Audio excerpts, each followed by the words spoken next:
Hi guys, and welcome to Boring History for Deep Rest.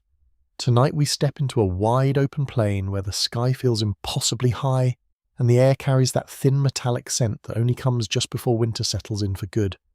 You stand outside a simple tippy breath fogging in front of you, and the grass around your boots has turned brittle with frost. The wind does not howl yet, it whispers, and that whisper is a warning. You look across the land and realize something quietly dramatic. In a few weeks, maybe days, this world will harden, streams will crust over, game will move differently, the comfort of wandering will shrink. And if you think you could simply wander off and figure it out in this season, well, you probably won't survive this.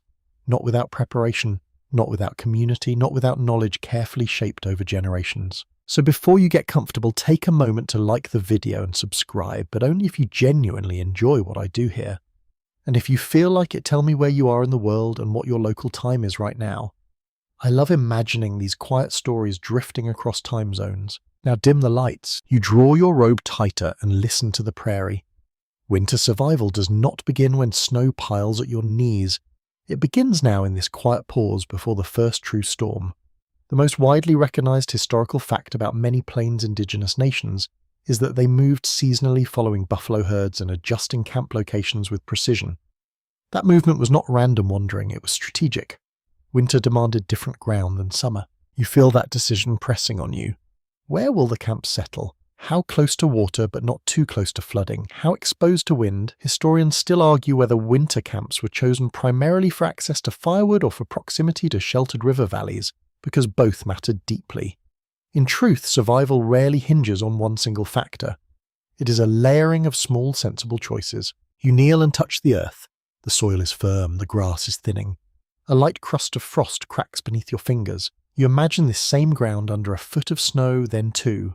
The tipi behind you is simple in form, a cone of poles and hides, but its placement could demean the difference between steady warmth and constant struggle. There is a popular modern image of tipis as fragile tents flapping helplessly in blizzards.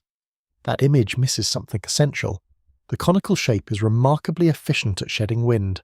When positioned correctly with the entrance angled away from prevailing gusts, it becomes a surprisingly resilient shelter.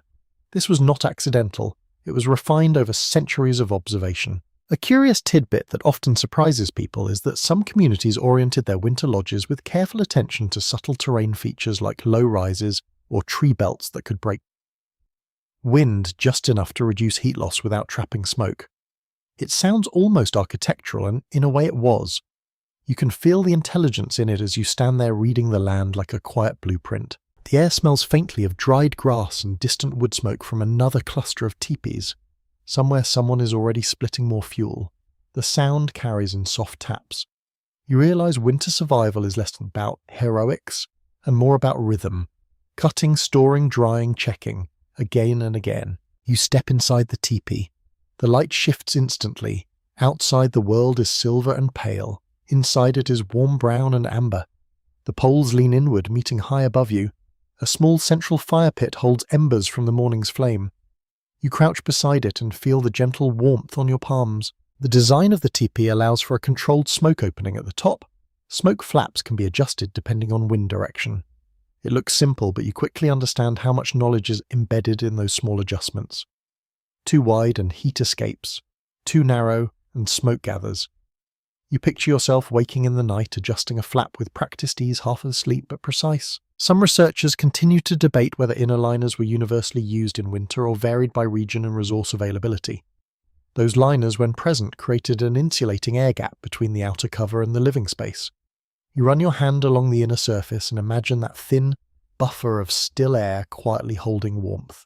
Outside, a crow calls once and then falls silent. The sky seems larger by the minute, as if making space for the storms to come. You feel the subtle tightening of time. Food must be secured. Firewood stacked, hides checked for weak seams. Every small tear now is a problem magnified later. There is also the matter of mindset. You cannot rush winter into submission. You must outlast it. That means conserving energy. It means accepting shorter days. It means understanding that boredom and patience are survival skills too. You step back outside and look toward the horizon, where the grass meets a line of cottonwood trees along a river bend. That might be the winter camp location. Cottonwoods mean wood. The river, even when partially frozen, means water access. But low ground can trap cold air. You weigh it quietly. Archaeological evidence from various plain sites shows clusters of winter camps arranged with careful spacing, allowing for shared resources and mutual protection. Community was not optional. If one family struggled, others stepped in. You feel the comfort of that unspoken contract. The wind shifts slightly and brushes your cheek. It is colder now, not brutal, just certain. You imagine weeks from now, when snow piles against the lower edge of the teepee forming an accidental insulation wall. Snow paradoxically can protect as much as it threatens. That is the strange logic of winter on the plains. You gather an armful of dried grass and small sticks and bring them inside. The act feels symbolic. You're not fighting the season. You're preparing to sit with it. The ember in the hearth glows softly as you add fuel. Flame curls upward in a steady, controlled rise. There is no panic in this scene, only awareness. The first frost has come, and with it the first decisions. Where to camp, how to reinforce, what to store, who needs extra help. You realize winter survival in a simple teepee is not about transforming it into a fortress. It is about working with its design, with the land, with the people around you. The sky begins to pale toward evening. You feel the temperature dip again. A thin sheen of ice forms along the water's edge. You pull your robe close and take one last look at the horizon before stepping back into the warm cone of hide and wood. The season has turned, and you are already quietly ready to turn with it. You wake before the sun has fully committed to the sky, the air inside the tipi cool, but not biting. The embers from last night still glow faintly, a quiet reassurance that warmth can be coaxed back with patience. Outside the prairie holds its breath in a pale grey hush. This is the day you scout the true winter camp. You step out and the frost greets your moccasins with a brittle crunch. The horizon feels wider in the cold light. Your breath rises in steady clouds as you move toward the river bend you studied yesterday. Choosing the winter camp is not a dramatic moment with trumpets and flags. It is a slow, thoughtful process guided by observation and memory. One well-documented historical reality is that many plains nations established winter camps in sheltered river valleys where timber water and protection from wind converged. These valleys offered cottonwood and willow for fuel and construction. You can already see the darker line of trees ahead, their bare branches reaching like careful fingers into the sky. But shelter can be deceptive. Cold air sinks. You pause at the edge of a shallow depression and feel it immediately, a pocket of sharper chill lingering, lower than the surrounding ground. You take note. A camp too low might collect not only cold but drifting snow. Some scholars continue to debate whether the primary winter concern was fuel supply or protection from prevailing winds, because both are essential and sometimes in tension with each other. Too close to thick timber and smoke can hang heavy. Too exposed and wind will steal heat without mercy. You weigh these trade-offs in silence. As you walk, the smell shifts from open grass to damp bark and river water edged with ice. The river itself moves slowly, a thin skim of frozen crust along the banks. Water access in winter is no small matter. Snow can be melted, yes, but that requires precious fuel. Open water, even partial, saves labour. You kneel and touch the surface near the edge. The ice is thin but forming. You imagine coming here daily, breaking through carefully filling containers. The work is steady, repetitive, but manageable. Without reliable water, everything else falters. A small rise catches your attention just above the river valley. From here, the land slopes gently, offering drainage if snow melts briefly in a thaw. It is close enough to timber for wood gathering, yet elevated enough to avoid the worst cold pooling. You stand still, letting the wind speak. The wind matters more than pride. You turn your face into it and feel its direction. In this region, winter winds often arrive from the north and northwest. If the tipi entrances face slightly east or southeast, the structure can deflect the strongest gusts. This is not superstition. It is practiced physics shaped by lived experience.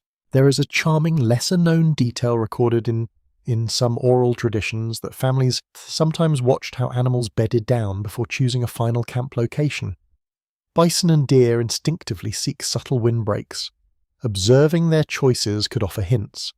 You scan the ground and notice faint depressions in the grass where animals once rested. It feels like reading a quiet recommendation. You walk the perimeter of the rise, imagining multiple tipis arranged in a loose circle or cluster.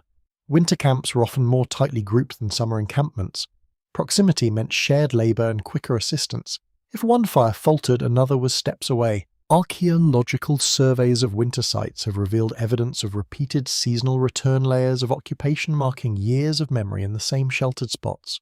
You can almost feel that repetition under your feet, as if the ground remembers poles planted and lifted again. Still, historians remain divided on how fixed these winter locations were for different nations.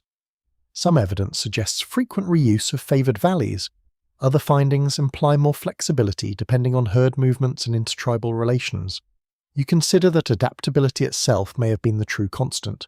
The sun climbs a little higher, casting long shadows from the cottonwoods. The light catches the river in thin silver lines. You imagine snow blanketing this rise, the trees cutting the wind, smoke rising in gentle threads from several teepees at once. The image feels right, but you do not rush the decision. You walk further along the tree line, testing the ground with each step. In one spot, the soil feels softer, more prone to holding moisture. That would mean mud during brief thaws, then treacherous ice when temperatures drop again. You move on. The scent of bark and faint decay fills your lungs. You reach out and press your palm to a cottonwood trunk. The bark is rough, cool, steady. Firewood stands close at hand. In winter, distance equals effort, and effort equals calories burned.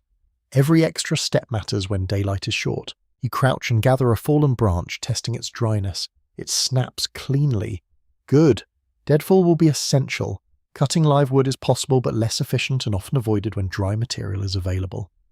You picture stacks of split logs near each tipi, a quiet wall against future storms. In the distance, you hear a faint call, another member of your community scouting their own patch of ground. The sound carries thin and clear in the cold air. You feel the comfort of shared purpose. There is also the matter of visibility. A winter camp cannot be so hidden that it becomes isolated from allies or trade paths, yet it must avoid obvious exposure to potential enemies. The balance is delicate. Some oral histories hint at careful positioning to maintain sightlines along river corridors. You stand on the rise and test what you can see. The view is wide but not reckless. You close your eyes for a moment and imagine the deepest part of winter. Snow high against the tipi walls, the sound of wind moving overhead, the steady crackle of controlled fire, children's voices softer indoors, elders wrapped in robes near the hearth. The rise feels protective without being confining. When you open your eyes again, the choice settles quietly in your chest. This is the place. You mark the ground subtly, perhaps with a small stack of stones or a mental note anchored by a distinctive tree. You will return with the others with poles and hides with intention. Winter is not yet at its fiercest, but it is coming. As you walk back across the frosted grass, the sun glints off the river behind you. The prairie stretches wide and pale. You feel a strange calm. The decision was not loud or dramatic, it was measured. You glance once more at the horizon, at the path you took at the rise now claimed in your mind. The season tightens its grip, but you have chosen wisely. And in winter, wisdom is warmer than bravado. You return to the chosen rise with purpose in your stride, the morning air carrying a sharper bite than yesterday. The decision has been made, and now the work begins. Winter readiness is not an idea. It is muscle and breath and coordination. The poles come first. Long, straight lodgepole pines or similar timber have been gathered in earlier seasons and transported carefully. A widely accepted historical detail is that many plains communities relied on specific pole lengths and numbers, often between 12 and 20 poles depending on the size of the teepee. You run your hand along one smooth trunk, feeling the faint ridges where bark once clung. Each pole is light enough to lift but strong enough to hold weight. You and the others begin by selecting 3 sturdy poles to form the initial tripod. You lift them together, boot steady on the firm ground of the rise. The poles meet at the top in a careful crossing, tied securely with rawhide or sinew rope. The structure stands tentatively at first, then settles into balance. You step back and feel a quiet satisfaction. There is something almost ceremonial about raising a tipi frame. It is practical, yes, but also rhythmic. Poles are added one by one, leaned into the tripod, and spaced evenly in a circular pattern. As each pole finds its place, the cone shape becomes clearer, more certain. The structure is elegant in its simplicity. Some researchers have suggested that the specific pole arrangement varied slightly between nations, reflecting regional preferences and available materials. Others argue the basic method was remarkably consistent across the plains due to shared environmental demands. You sense that both views may hold truth. Adaptation within a reliable form. You move steadily, lifting and placing, adjusting angles so the circle at the base is even. The entrance gap is left deliberately open, oriented away from the prevailing winter wind. You recall how you tested that wind on your cheek just days ago. Now the memory becomes action. A small lesser-known observation recorded by early visitors to the plains noted how quickly experienced families could erect a teepee, sometimes in less than an hour under calm conditions. It sounds impressive, but watching the practice coordination you understand, each movement is familiar, passed down through repetition. With the frame complete, you turn to the cover. The hide covering, traditionally made from multiple buffalo hides sewn together, is heavier than it looks. You and a partner spread it carefully on the ground, checking seams. The stitching must hold through gusts and drifting snow. You run your fingers along a seam and tug gently. It holds firm. There has been ongoing academic discussion about how often winter covers were doubled or reinforced compared to summer setups. Some evidence suggests additional layers were used in colder months when resources allowed. You imagine that extra weight that added insulation making a subtle difference during long nights. You attach the cover to a lifting pole and raise it carefully against the frame. The hide slides upward, guided into position, then wraps around the poles in a graceful arc. The opening aligns with the doorway gap you left earlier. You secure the edges with wooden pins closing the seam snugly. As the cover tightens, the tipi transforms from skeletal frame to enclosed shelter. The wind brushes against it experimentally, and the hide responds with a muted ripple, not flapping wildly, just acknowledging the touch. Inside, you adjust the base, pulling the cover outward slightly and anchoring it with pegs driven into the ground. The bottom edge should sit close to the earth, but not so tight that air cannot circulate properly. Controlled airflow is essential. Too sealed and smoke will linger. Too open and warmth will slip away. You step back outside and look at the finished structure. Against the pale sky, it stands calm and purposeful. Snow will slide down its sloped sides rather than accumulate heavily on top. The cone shape directs wind upward and around rather than allowing it to push flat against a wall. There is a quiet elegance in that geometry. No wasted angles, no unnecessary ornament in this moment of preparation. You enter and stand at the center. The light filters softly through the hide, turning the interior into a warm, muted glow. The poles converge above like ribs protecting a heart. You can almost hear the memory of other winters echoing faintly in the space. A mainstream understanding among historians is that tipis were not crude emergency shelters, but highly refined dwellings optimized for mobility and climate. The myth of fragility dissolves when you stand inside one properly raised. It feels secure. You kneel and mark the spot for the hearth. It must sit precisely in the center for optimal smoke flow. A shallow pit is scraped into the earthstones arranged carefully around it. This is where warmth will pulse through the long season. There is also a subtle adjustment at the top. The smoke flaps are positioned and tested. You step outside again and pull gently on the flap poles, angling them so that smoke will be drawn upward and away, guided by wind direction. The balance is delicate. You experiment watching how air moves. Historians still debate whether smoke management was an intuitive skill learned primarily by observation, or if more formal instruction was passed deliberately through generations. Standing here adjusting flaps with care, you suspect it was both. Knowledge lived in hands and in words. A faint breeze passes and you watch the hide flex, then settle. The structure holds.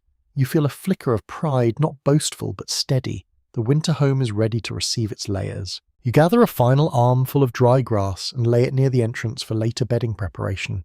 The scent of earth and hide surrounds you. Outside clouds begin to gather low on the horizon, hinting at the first serious snowfall. You stand once more in the doorway and look across the rise. Other frames are going up now, poles rising like a small forest of intention. Soon smoke will curl from several openings, a quiet signal of readiness. The season presses closer. But inside this cone of wood and hide, shaped by skill and experience, you feel the first true sense of security. Winter may test you. It may challenge every seam and decision. But the tipi stands firm, ready to meet it. You wake to the soft percussion of the first light snowfall brushing against the hide. It is not yet a storm, just a quiet rehearsal. Inside the tipi, the air carries a faint chill, but the structure holds steady. Today is about refinement. The frame is strong, the cover is tight. Now you turn it into a winter dwelling. You kneel along the interior wall and begin attaching the liner. Across many plains communities, it was common practice to hang an inner lining of hide or woven material around the lower portion of the tipi's interior during colder months. This created a narrow air pocket between the outer cover and the living space. That trapped layer of still air acted insulation, reducing drafts and improving heat retention. You fasten the top edge of the liner to the poles with careful knots, letting it drape smoothly downward. The effect is immediate. The interior feels more contained, more deliberate. You move along the circle, smoothing wrinkles with your palm. Each adjustment reduces the chance of cold air slipping through unnoticed seams. There has been lively academic discussion about how widespread full interior liners were in the deepest winter, especially in regions where resources were scarce. Some specialists suggest that not every family could afford extensive extra hides, while others point to oral histories describing careful winter reinforcement as standard practice. As you secure another tie, you sense that reality likely varied by circumstance. Adaptation was constant. The liner does something else beyond insulation. It guides airflow. Cold air enters near the base, travels upward, between cover and liner, warms slightly, and then exits through the smoke opening above. The design is subtle but effective. You can feel a gentle circulation when the fire burns steadily. You turn your attention to the lower edge of the teepee where the cover meets the ground. Snow will drift here, wind will probe for weakness. You pack earth lightly along sections of the base, pressing it with your hands to seal obvious gaps. In time, snow itself will serve as additional insulation, banking naturally against the exterior. A lesser-known detail recorded in several ethnographic accounts mentions that families sometimes adjusted the lower edge, seasonally lifting portions slightly in summer for ventilation and pressing them tighter in winter to reduce drafts. The tipi was not static, it responded to the calendar. You step back and study the smoke flaps once more. A thin thread of smoke rises from the hearth as you rekindle the morning fire. The draft must be precise. Too much opening and warmth escapes upward. Too little, and smoke lingers unpleasantly inside. You adjust the flap poles with small movements, watching how the plume changes direction. Researchers continue to examine how families taught children these fine adjustments. Was it through formal instruction or simply constant observation? Standing there watching the smoke respond to your smallest correction, you imagine young eyes learning quietly beside you, absorbing the logic without lectures. The snowfall outside thickens slightly, tapping more firmly now. You add another hide along the sleeping area, creating a layered wall on the side most exposed to wind. It is not decorative. It is defensive in a quiet, practical way. The scent inside shifts as the fire strengthens. Wood smoke blends with the faint musk of hide and the earthy note of packed soil. You spread dried grass along the ground where bedding will rest, forming a buffer against the cold earth. Over that, robes and furs will be layered. Insulation works best in multiples. You pause and run your hand along the liner once more. It feels warm already near the fire's glow. The air pocket behind it does its invisible work. The design, so simple in appearance, contains generations of accumulated wisdom. There is a charming anecdote sometimes mentioned in oral storytelling traditions that certain families would hang small items along the liner, not only for storage but also to create subtle windbreaks within the interior. Even a hanging robe could redirect airflow just enough to make a sleeping space more comfortable. It is a reminder that survival often lies in minor refinements. Outside, the snow begins to gather along the base of the tipi. You step out briefly and watch how it settles against the hide, forming a soft white ridge. Instead of threatening collapse, it reinforces the lower edge. Snow is a strange ally, cold yet insulating. You brush a section gently to ensure it does not accumulate unevenly. The conical shape allows most of it to slide down naturally. This geometry is not accidental. Generations observed what shapes endured prairie winters and refined accordingly. There has also been thoughtful debate among historians regarding how frequently winter camps were repositioned mid-season if conditions proved harsher than expected. Some accounts suggest flexibility remained possible, while others imply that once heavy snow arrived, movement became far more difficult. You imagine the calculation involved in that choice. Relocation would demand immense effort in deep drifts. Inside again, you place a few flat stones around the hearth. They absorb heat slowly and release it, gradually stabilizing the interior temperature. It is not dramatic, but it smooths extremes. You test one with your hand after a few minutes. Warm already, the fire crackles softly. The smoke flows cleanly upward. The liner holds its shape. The ground feels less biting beneath your palm. You sit back on your heels and let the space settle around you. The tipi now feels transformed, not merely a shelter but a winter dwelling. Every adjustment you made today contributes to a delicate balance of airflow, warmth and stability. Nothing extravagant, nothing wasteful. Outside, the world whitens. Inside, amber light flickers gently against the inner liner. The contrast is soothing. You pull a robe around your shoulders and lean against the newly secured wall. The hide feels firm behind you, insulated and steady. The storm has not yet fully arrived, but you have sealed the obvious weaknesses. You have shaped the interior to meet the season. The snow continues its patient descent. The wind tests the structure lightly, then moves on. Within this cone of wood, hide and careful planning, you sense the first real layer of confidence settling in. Winter will push, But you have answered with quiet preparation. The first true cold night arrives without drama. No thunder, no flashing sky. Just a steady drop in temperature that you feel in your bones as the sun fades and the prairie turns blue with shadow. Inside the teepee, the fire becomes the center of everything. You crouch beside the hearth and study it carefully.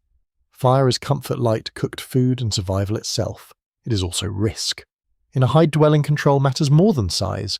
Modest, well-managed flame is far better than a roaring blaze that devours fuel and scorches air. Ethnographic records consistently describe the central hearth as a defining feature of teepee life, placed precisely in the middle to align with the spoke opening above.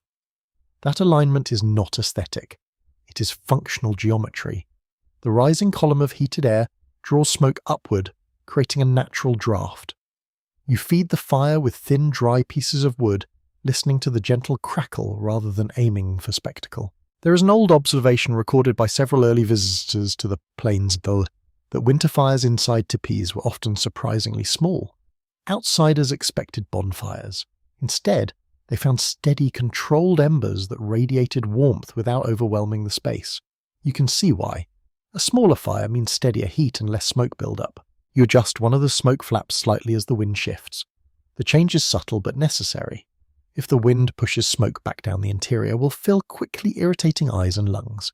Managing smoke is a daily conversation between fire and sky. Some historians continue to examine how communities balance fuel conservation with comfort during prolonged cold spells. Firewood requires labour. Labour consumes calories. Calories depend on food stores. Everything connects. You imagine long weeks when woodpiles shrink and each stick is considered carefully before being placed on the coals. The scent of burning cottonwood fills the teepee sweet and faintly resinous. You sit cross-legged and extend your hands toward the warmth. The heat reaches your palms first, then your face. Behind you, the inner liner reflects warmth back inward, amplifying the fire's modest effort. A lesser-known detail preserved in oral histories mentions that some families banked their fires carefully at night, covering embers with ash to preserve heat until morning. Rather than letting the flame die completely, they maintained a sleeping fire. You take a small stick and test the embers now, noting how they glow brighter when stirred. The floor near the hearth is warm. Farther back near the wall, the air cools noticeably. This gradient shapes how you arrange sleeping spaces. Elders and young children often rest closer to the center where warmth is strongest. It is not favoritism, it is practicality.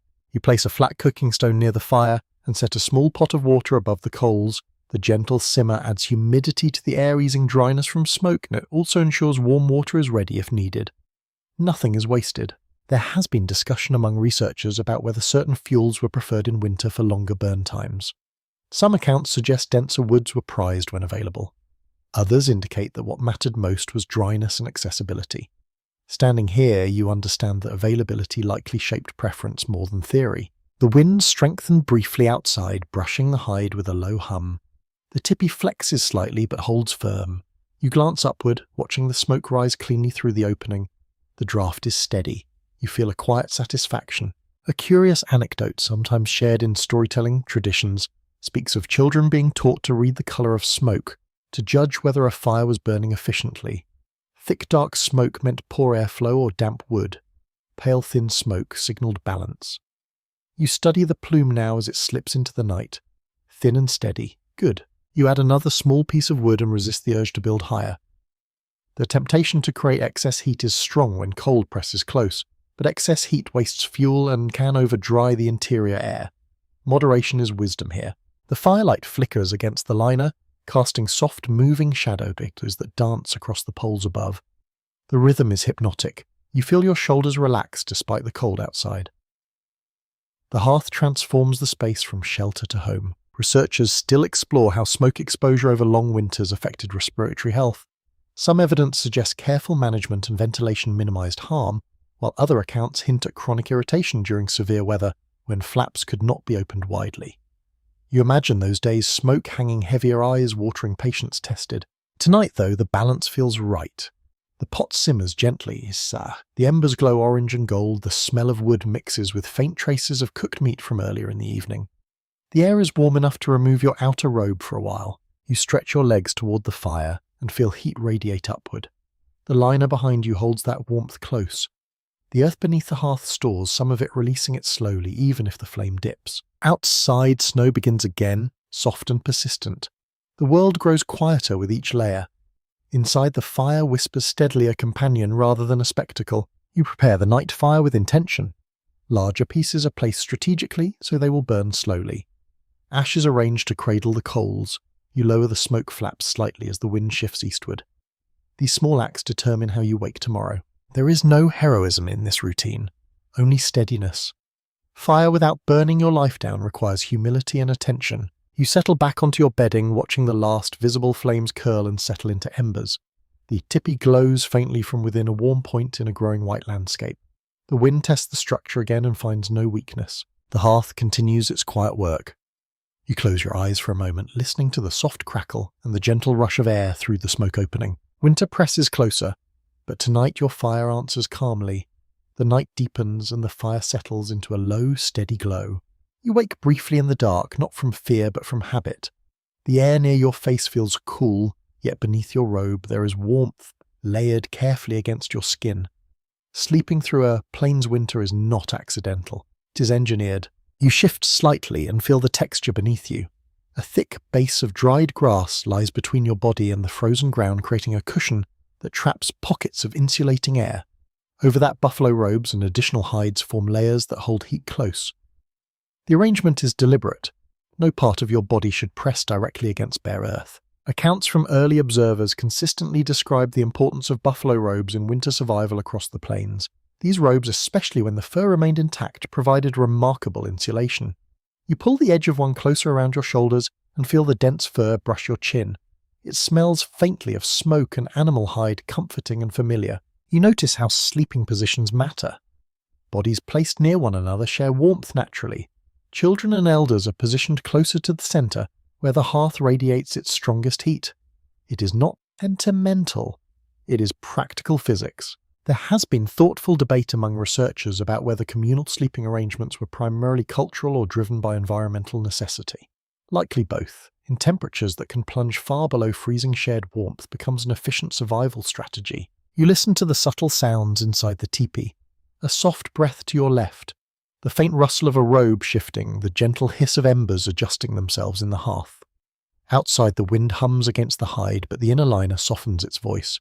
The structure absorbs the harshness. A curious historical note sometimes mentioned in oral traditions is that families occasionally warmed stones in the fire and wrapped them in hides to place near sleeping areas. These heated stones radiated warmth slowly through the night.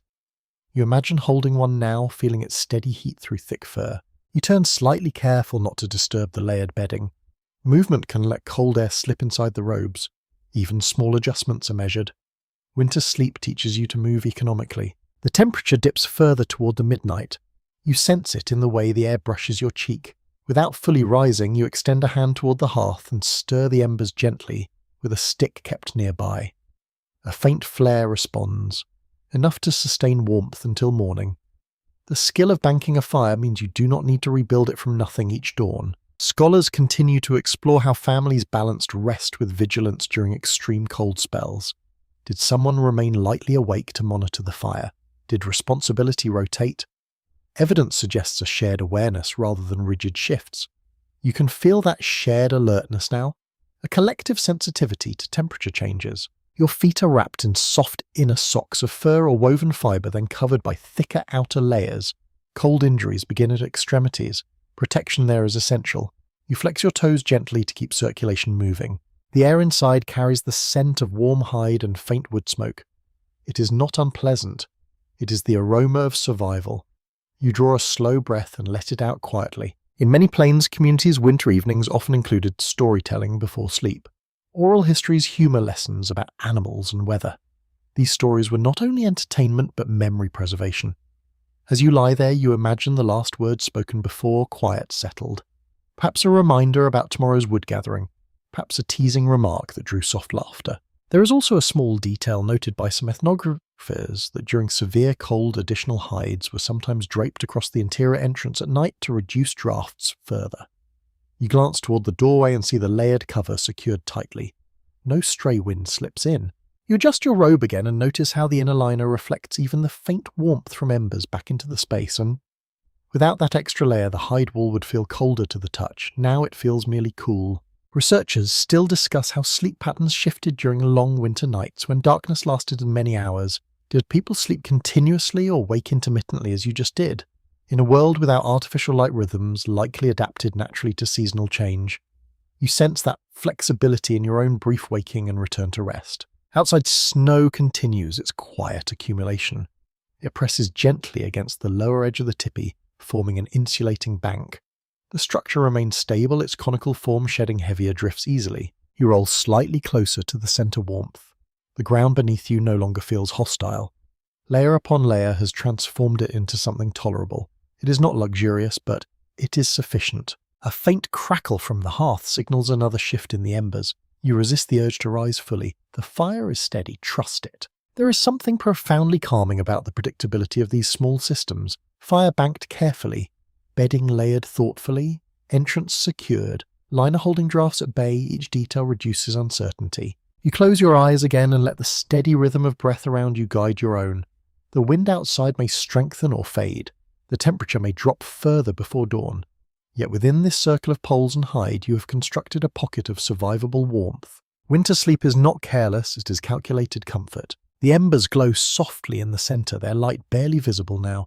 Your body relaxes, fully trusting the arrangements made earlier. The cold presses against the exterior, but it cannot quite reach you. And slowly, quietly, you drift deeper into rest as the long winter night stretches on.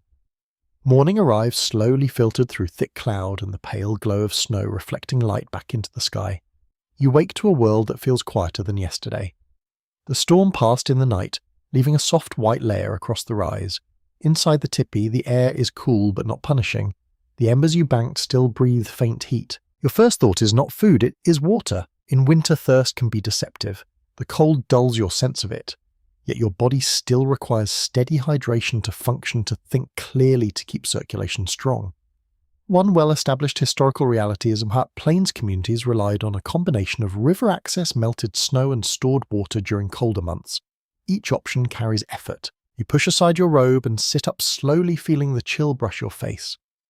The fire needs coaxing back to life, but before that you step toward the entrance and lift the flap carefully. Snow has gathered lightly against the base, but the doorway remains clear. Outside, the world gleams. The river below the rise carries a thin, shifting crust of ice along its edges. Open channels still move dark and steady at the center. That is good news. You wrap your robe tightly and make your way down the gentle slope toward the water. The snow underfoot compresses with a soft crunch. Each step requires more energy than walking on bare ground. You conserve your movements. Historical accounts often note that winter water gathering was a daily task, sometimes more than once per day, depending on camp size and temperature. Snow can be melted, yes, but melting snow consumes a surprising amount of fuel for a relatively small yield of water. You recall that rule clearly: river first, snow second. At the bank, you test the ice near the edge with a sturdy stick. It cracks easily where it is thin. You break through a small section, carefully widening the opening just enough to dip a container. The water beneath is shockingly clear and dark. Steam rises faintly where it meets the cold air. Some researchers continue to explore how frequently winter camps were established specifically near reliable open water versus fully frozen sources that required constant braking. Evidence suggests both strategies existed depending on region and severity of cold. Standing here, you are grateful for the partial flow. You fill your container slowly, careful not to overbalance on the slick edge. The cold bites at your fingers even through wrapping. You pull back quickly once the vessel is full. A lesser-known detail found in certain oral traditions mentions that ice itself could be harvested in blocks and stored near camp, allowing gradual melting indoors. This reduced repeated trips to the river during extreme storms. You glance at thicker ice farther upstream and consider that possibility for later. The walk back uphill feels heavier. Water weighs more than you think, especially when carried against resistance from snow. You focus on steady steps, measured breathing. Winter teaches efficiency in every action. Inside the tipi again, you set the container near the hearth and stir the embers into flame. The fire responds, rising in modest brightness. You place a small pot over the coals and pour in some of the river water to warm gently. Warm water is easier on the body than ice-cold gulps.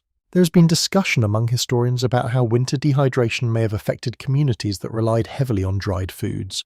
Dried meat and preserved fat are sustaining but require water for digestion. Without adequate hydration, strength can falter. You sip cautiously from the warmed pot and feel life return to your throat. Snow remains an option. You scoop a small bowl of clean, fresh snow from just outside the entrance and bring it in. When placed over the fire, it collapses into a surprisingly small pool of water. The volume difference is striking. Snow looks abundant but yields little. You remember that melting snow directly without a base of water in the pot can scorch and taste unpleasant. You add it gradually to the warmed river water, preventing waste. Every lesson is practical, learned through repetition. Outside children's voices carry faintly across the snow as others complete the same routine. Water gathering is not dramatic. It is quiet labour repeated daily through the season. A curious anecdote sometimes referenced in early travel accounts describes how some plains families marked reliable winter water spots carefully to avoid confusion after heavy snowfall altered the landscape. A subtle branch placed upright, a particular bend in the tree line remembered. Landmarks matter when everything turns white. You settle back near the hearth and allow the warmed water to circulate through your body. The steam brushes your face gently. Hydration restores clarity. Researchers still examine how winter camps manage sanitation around water sources, especially when multiple families relied on the same river access point. Thoughtful distance between washing areas and drinking areas likely evolved through experience, even if not recorded formally. You imagine that quiet understanding in your own camp. The snow outside glints in brighter light now as the clouds thin slightly. You glance toward the river and note where ice has thickened further overnight. Conditions shift daily. Vigilance is part of the rhythm. You take another slow drink and feel warmth settle into your chest. The fire crackles softly. The liner reflects heat inward. The water task is complete for now. Winter survival is not only about keeping warm, it is about sustaining the unseen systems inside your body. Hydration, circulation, energy. You rise and secure the entrance flap again, sealing out a light breeze that has begun to stir. The snow remains deep but manageable. The river continues its dark movement below. Inside this carefully prepared shelter, with water warmed and ready, you feel another small layer of confidence settle into place. The season may freeze the world around you, but you have learned how to draw life from beneath the ice. The fire has steadied again, and the warmth inside the tipi feels dependable, almost companionable. Water is simmering gently near the hearth, and now your attention turns to the deeper shield against winter food. You move toward the storage bundles arranged carefully along the interior wall, away from direct heat yet within easy reach. In many plains communities, a core element of winter preparation involved preserving large quantities of buffalo meat during autumn hunts. Meat was sliced thin and dried in the wind, sometimes pounded and mixed with rendered fat to create dense, high-energy provisions. This practice is well documented in historical and archaeological records, and it formed the backbone of winter nutrition. You untie one hide bundle slowly. Inside are strips of dried meat, dark and firm, carrying the faint smoky scent of earlier fires. They are light in weight but dense in sustenance. When combined with melted fat or broth, they transform from hard fragments into nourishing meals. There has been ongoing scholarly discussion about the precise ratios of meat to fat used in preserved mixtures across different nations. Some evidence suggests variations based on taste availability or regional hunting success. You imagine the subtle differences in flavour and texture that would arise from those choices, each community refining its own balance. You take a few strips and place them into a small pot with warm water from earlier. Slowly they begin to soften. The scent shifts from dry and smoky to savoury and rich. It is not elaborate cuisine, but it is reliable. A lesser-known detail mentioned in some oral accounts is that berries gathered and dried in late summer were sometimes added to preserved meat mixtures. The slight sweetness and added nutrients improve both flavour and health. You glance toward another smaller bundle and find a handful of dried choke cherries. You crush a few gently and add them to the pot. The aroma deepens immediately. Food storage is not simply about quantity. It is about protection. You check the edges of the bundle carefully. It must remain dry. Moisture invites spoilage. In winter, the cold helps preserve supplies, but interior condensation from cooking fires can create subtle dampness. You shift the bundle slightly to ensure airflow around it. Researchers continue to examine how winter rationing was managed within families. Was food strictly portioned each day, or did consumption fluctuate based on activity and success in supplementary hunting? Likely both patterns existed. You understand instinctively that today's intake must consider tomorrow's uncertainty. You stir the pot slowly, watching steam rise in gentle spirals toward the smoke opening. The broth thickens as fat melts from the meat. This is concentrated energy vital in cold weather when the body burns more calories simply to stay warm. There is also the matter of community sharing. Ethnographic evidence consistently points to strong traditions of redistribution within camps. If one family's stores ran low, others often assisted. Winter survival depended on cooperation more than competition. You feel that quiet network around you even as you prepare a modest meal. You take a wooden spoon and taste the broth carefully. Salty, rich, faintly sweet from the crushed berries. It warms your mouth instantly. Some historians have debated whether reliance on preserved buffalo meat limited dietary diversity in winter months. Yet archaeological findings reveal evidence of stored plant foods, occasional fish, and small game supplementing main stores. You consider how even small additions can shift both nutrition and morale. A charming anecdote recorded in a few early journals describes children being given tiny pieces of hardened dried meat to chew slowly, almost like candy, stretching both time and flavour. You smile faintly at the image. You portion the softened meat into smaller servings, mindful of fairness. The pot may not look abundant, but it is dense with nourishment. You set aside a portion for later, letting it cool slightly before covering it carefully. The bundles along the wall represent security measured in weeks. You estimate quietly how many remain. The calculation is constant but calm. Panic wastes energy, planning preserves it. Outside, the snow reflects bright light now as the clouds thin further. The cold remains sharp, but the interior warmth makes the contrast less severe. You feel the food settle into your body, fueling circulation and thought. There has also been careful academic inquiry into how food preservation techniques evolved over centuries in response to climate fluctuations and herd availability. Adaptation was continuous. Methods refined slowly, shaped by observation and necessity. You see that long chain of adjustment reflected in the simple meal before you. You wrap the remaining dried meat securely and retie the bundle, placing it back against the liner. Order matters. In winter, searching blindly wastes precious heat and time. The fire continues its steady work. The scent of broth lingers pleasantly in the air. You feel stronger already, the fatigue of early morning softened by the nourishment. Winter presses against the hide walls, but inside, food stores act as a quiet barrier. They represent foresight labour from previous seasons and trust in shared effort. You lean back slightly and close your eyes for a moment, letting warmth and sustenance blend into a calm assurance. The season may be long. Snow may deepen, storms may return, but your winter shield is not made of walls alone. It rests in bundles of dried meat, jars of rendered fat, handfuls of preserved berries, and the knowledge of how to stretch each meal thoughtfully. And as the fire crackles softly beside you, you know that preparation, not bravado, will carry you through the months ahead. The morning meal settles warmly in your stomach, and with it comes a quiet reminder that stored food, no matter how carefully prepared, is not infinite. Winter stretches long across the plains. Supplies must be supplemented when possible. That means hunting even when the air bites and the snow resists every step. You stand at the entrance of the teepee and scan the white horizon. The world looks simplified, almost gentle under its blanket of snow, but you know better. Movement now demands more energy. Every mile feels longer. It's well established that plains nations continue to hunt buffalo during winter when conditions allowed. In fact, snow sometimes aided the hunt, slowing large animals and making tracks easier to read. You tighten your robe and step out, breath clouding before you. The snow crunches sharply underfoot as you move away from camp. You aim for a line of low hills where herds sometimes seek partial shelter from wind. The air carries a faint scent of cold iron and distant animal musk. You pause and kneel, studying the surface carefully. Tracks reveal stories, a shallow crescent shape packed deeper at the front. Buffalo passed here recently. The edges are still crisp, not yet softened by fresh snowfall. You trace one print lightly with your fingers. The herd moves steadily, not in panic. Some scholars continue to examine how winter hunting strategies differed from those of other seasons. Did hunters rely more heavily on natural terrain traps when snow slowed the animals, or did they avoid exhausting pursuits in deep drifts?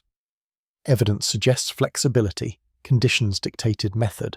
You rise and follow the tracks at a measured pace, so running wastes strength. Conservation is key. Winter hunting is less about speed and more about patience. A lesser-known observation recorded in several oral histories describes how hunters listened for subtle differences in the sound of snow under animal hooves versus their own steps. Buffalo create a deeper, heavier compression. You listen now, hearing only your steady crunch. The herd is not close yet. The sky remains pale and wide.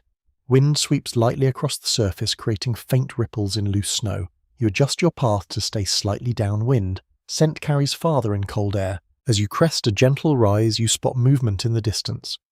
Dark shapes clustered near a sparse line of brush. The herd stands close together, conserving warmth. Steam rises faintly from their bodies. You crouch instinctively. The scene feels almost still.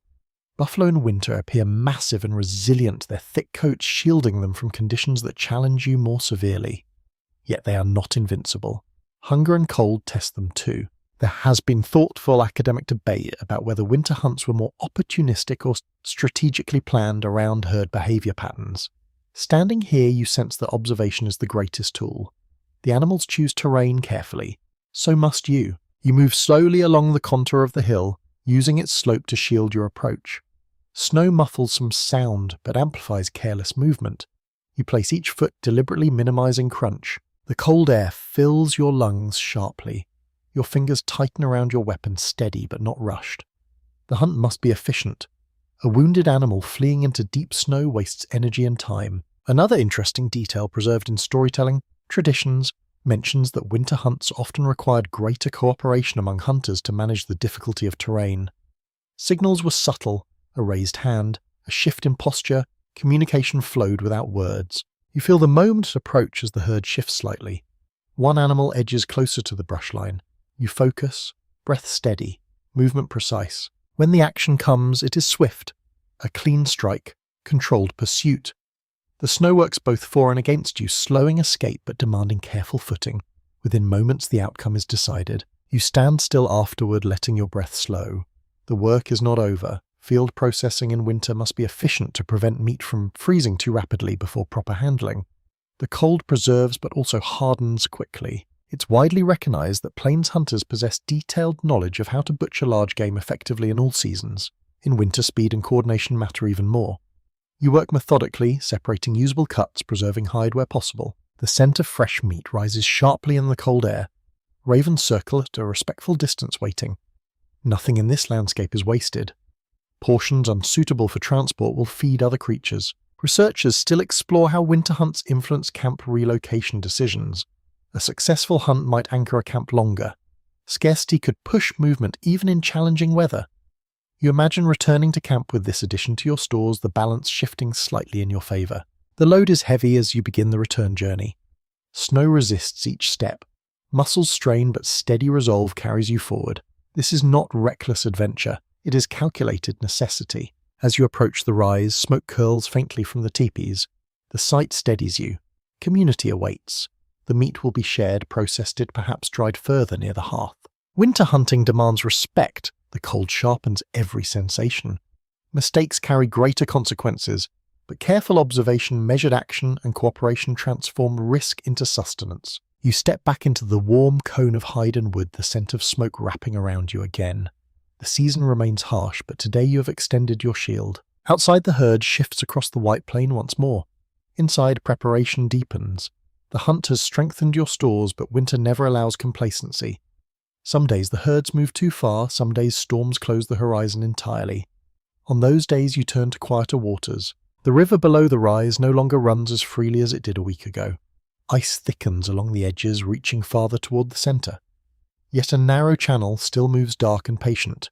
You make your way down carefully, carrying a simple tool shaped for chipping and clearing. It's well documented that many plains communities supplemented winter diets with fish when geography allowed.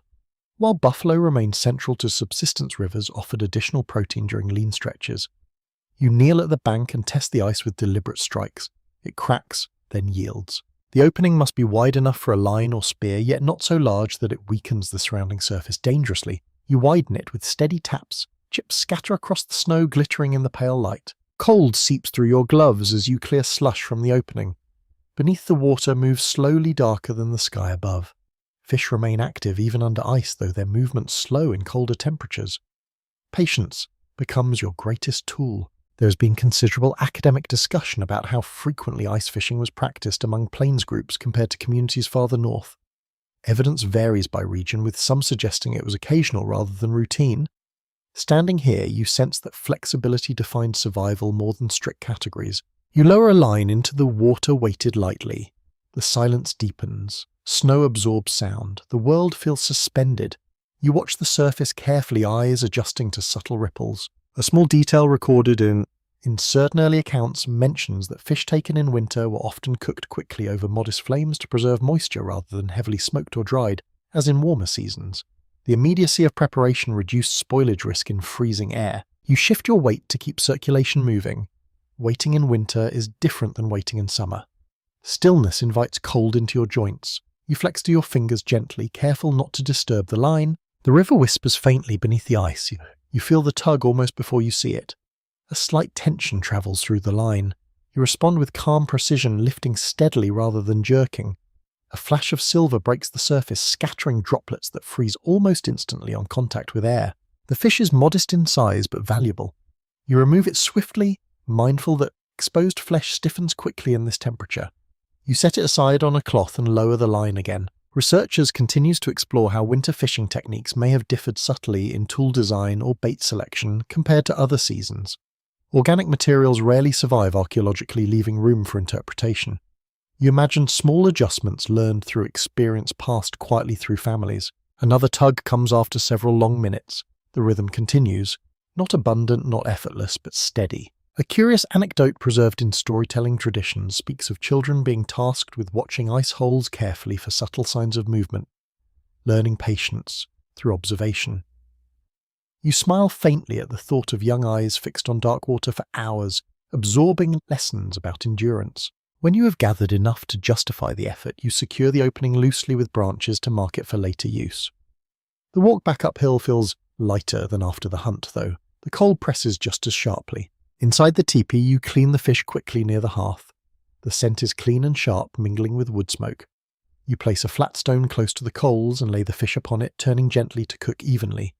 The flesh firms, releasing a faint savoury aroma. It is widely accepted among historians that winter diets, though often repetitive, were not entirely monotonous. Variations in preparation and available resources introduce subtle differences in taste and texture. You appreciate the contrast between fish and dried meat. As you eat, warmth returns gradually to your fingertips. The fire crackles softly. Outside, the river continues its slow inner flow beneath thickening ice. There remains scholarly conversation about how climate fluctuations over centuries affected winter fishing reliability on the plains. Colder periods may have limited access more severely, while milder winters expanded opportunity. Adaptation was constant. You set aside a portion of cooked fish for later and wrap it carefully. Fresh food in winter must be managed thoughtfully. Freezing can preserve, but repeated thawing near the hearth can degrade quality. The day fades earlier now. Light drains quickly from the sky, leaving a muted blue twilight over the snow. You secure the entrance flap and sit back near the fire. Fishing under ice requires patience and attentiveness, much like tending a hearth.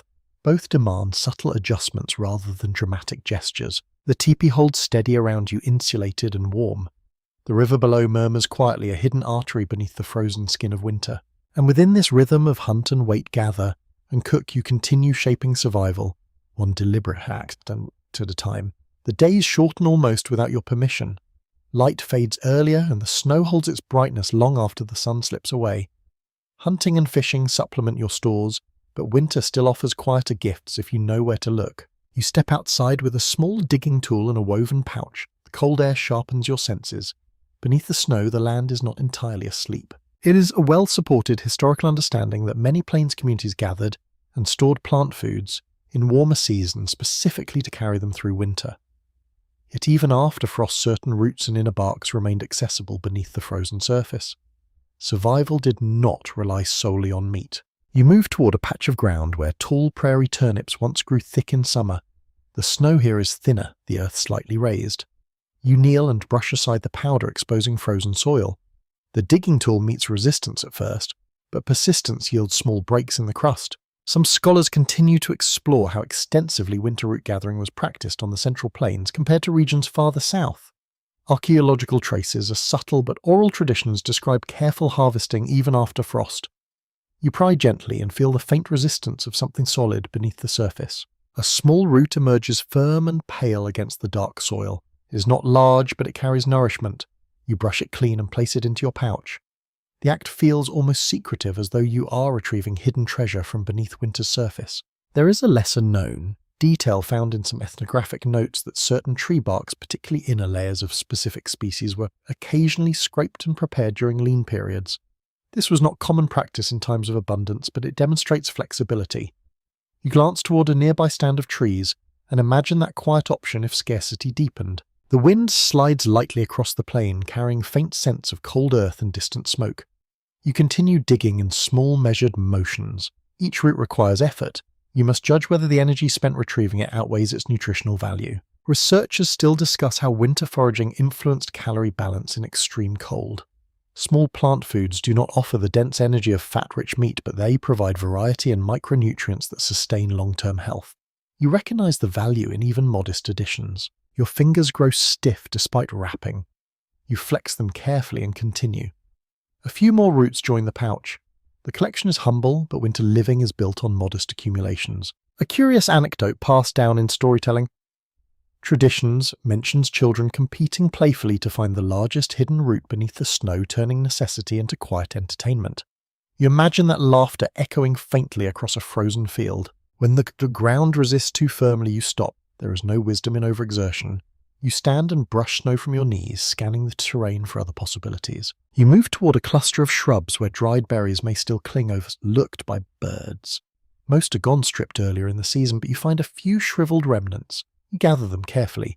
Even small sweetness lifts morale. It's widely accepted among historians that indigenous winter diets displayed remarkable adaptability, incorporating whatever the environment allowed, rather than relying on a single resource. You feel that adaptability in your own movements, now shifting from root to berry to potential bark without frustration. The walk back to the teepee feels slower as the wind increases slightly. Snowdrift shifts subtly across the surface. Inside, warmth awaits. You empty the pouch beside the hearth and examine your finds. The roots will need careful preparation, but perhaps sliced and simmered to soften their fibrous texture. You place them in a small pot with water and set it near the coals. Steam rises gently as they begin to cook. The scent is earthy and mild. It will not be a feast, but it will complement the richness of meat and fish. There has been ongoing academic inquiry into how plant knowledge was transmitted across generations, particularly regarding which roots remained edible after frost and which became bitter or harmful. Such knowledge required careful observation and memory. You imagine elders teaching through quiet demonstration rather than formal instruction. The berries you found are few, but you crush them lightly and add them to the pot. Colour blooms faintly in the simmering water. Out to side, twilight gathers again, painting the snow in soft blue shadow. The land appears still, yet beneath that stillness lies a network of edible possibilities for those who know where to look. You taste a small piece of softened root after some time. It is subtle in flavour, slightly sweet grounding. It feels nourishing in a different way than meat. Winter gathering does not replace your primary stores. It supplements them, extends them, lightens the pressure slightly. It also reminds you that the land, though frozen, continues to offer quiet assistance. You lean back against the liner and let the warmth from the hearth reach your hands. The pouch now rests empty beside you, ready for another careful outing when conditions allow. Survival here is layered: meat from autumn hunts, fish from dark water, roots from beneath frost, berries hidden among bare branches. The snow outside glows faintly under rising moonlight.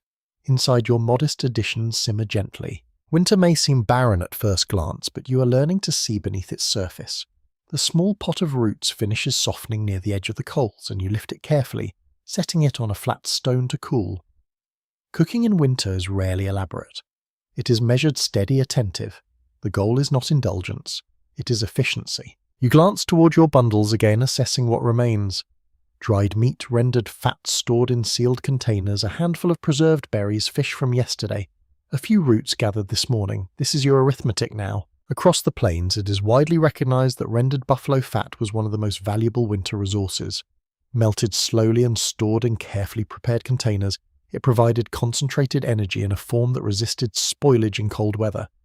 You reach for a small vessel and remove a modest portion, adding it to the pot with softened meat from earlier. As the fat melts, the aroma deepens, turning simple ingredients into something richer. The surface glistens faintly. Fat is warmth in edible form. In severe cold, the body burns through it quickly. There has been considerable scholarly conversation about how carefully winter rations were controlled within families. Some accounts suggest deliberate portioning each day. Others imply flexibility based on activity levels and hunting success. You suspect the truth shifted constantly, shaped by circumstances. You stir, slowly blending the ingredients into a thick stew. The texture changes as fat binds with softened meat and root. It becomes dense and sustaining. A small but intriguing detail found in several ethnographic descriptions mentions that some families deliberately stretched meals by increasing broth content when stores ran lower, creating the illusion of abundance while preserving solids for later. You add a small ladle of warm water, watching the mixture loosen slightly. It will still nourish. You taste carefully, adjusting nothing extravagant. Salt may be limited. Flavor is drawn from the ingredients themselves. Smoke from the hearth adds a subtle undertone. Cooking also serves another function. It warms the interior air. The gentle simmer contributes humidity, easing dryness from constant firelight. You notice how the liner behind you holds warmth close, creating a steady environment for preparation. Researchers continue to examine how winter food preservation techniques influence social organization, particularly during extended periods of scarcity. Shared processing of large autumn harvests required cooperation and trust. Those earlier labours echo now in the quiet meal before you. You portion the stew evenly into smaller servings. Fairness matters. Winter amplifies those small resentments if distribution feels uneven. You measure by eye, experienced and calm. Outside wind brushes the hide in soft pulses. Snow shifts lightly along the base. Inside the pot empties gradually, warmth spreading through your body. A curious anecdote recorded in a handful of early accounts describes how children were sometimes given the responsibility of scraping the last bits from cooking stones or pots, ensuring nothing went to waste. It was both practical and educational. You run the spoon along the pot's edge, carefully honouring that same principle.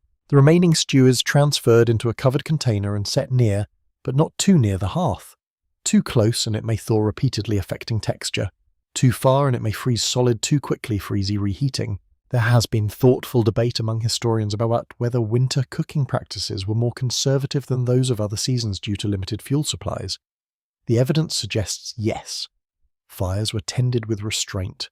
Ingredients combined thoughtfully. Extravagance had no place in deep cold. You wipe the pot clean with a scrap of dried meat, then consume it rather than discard it. Nothing is wasted. The fire settles into a steady glow once more. You lean back against the liner, feeling the subtle gradient of warmth across the space. Cooking has reinforced that warmth both physically and psychologically. Winter meals are rarely varied, but small changes in texture or preparation can shift the experience significantly. Today's addition of roots altered the stew's character. Yesterday's fish provided contrast, tomorrow may rely more heavily on dried strips and melted fat. You reflect quietly on how food preservation was not merely a technique but a relationship with time. Autumn labour transforms into winter security. Each bundle represents foresight. Some researchers still explore how climate shifts over centuries may have altered the length of winter scarcity and influenced preservation quantities. Harder winters demanded larger reserves. Milder years offered breathing room.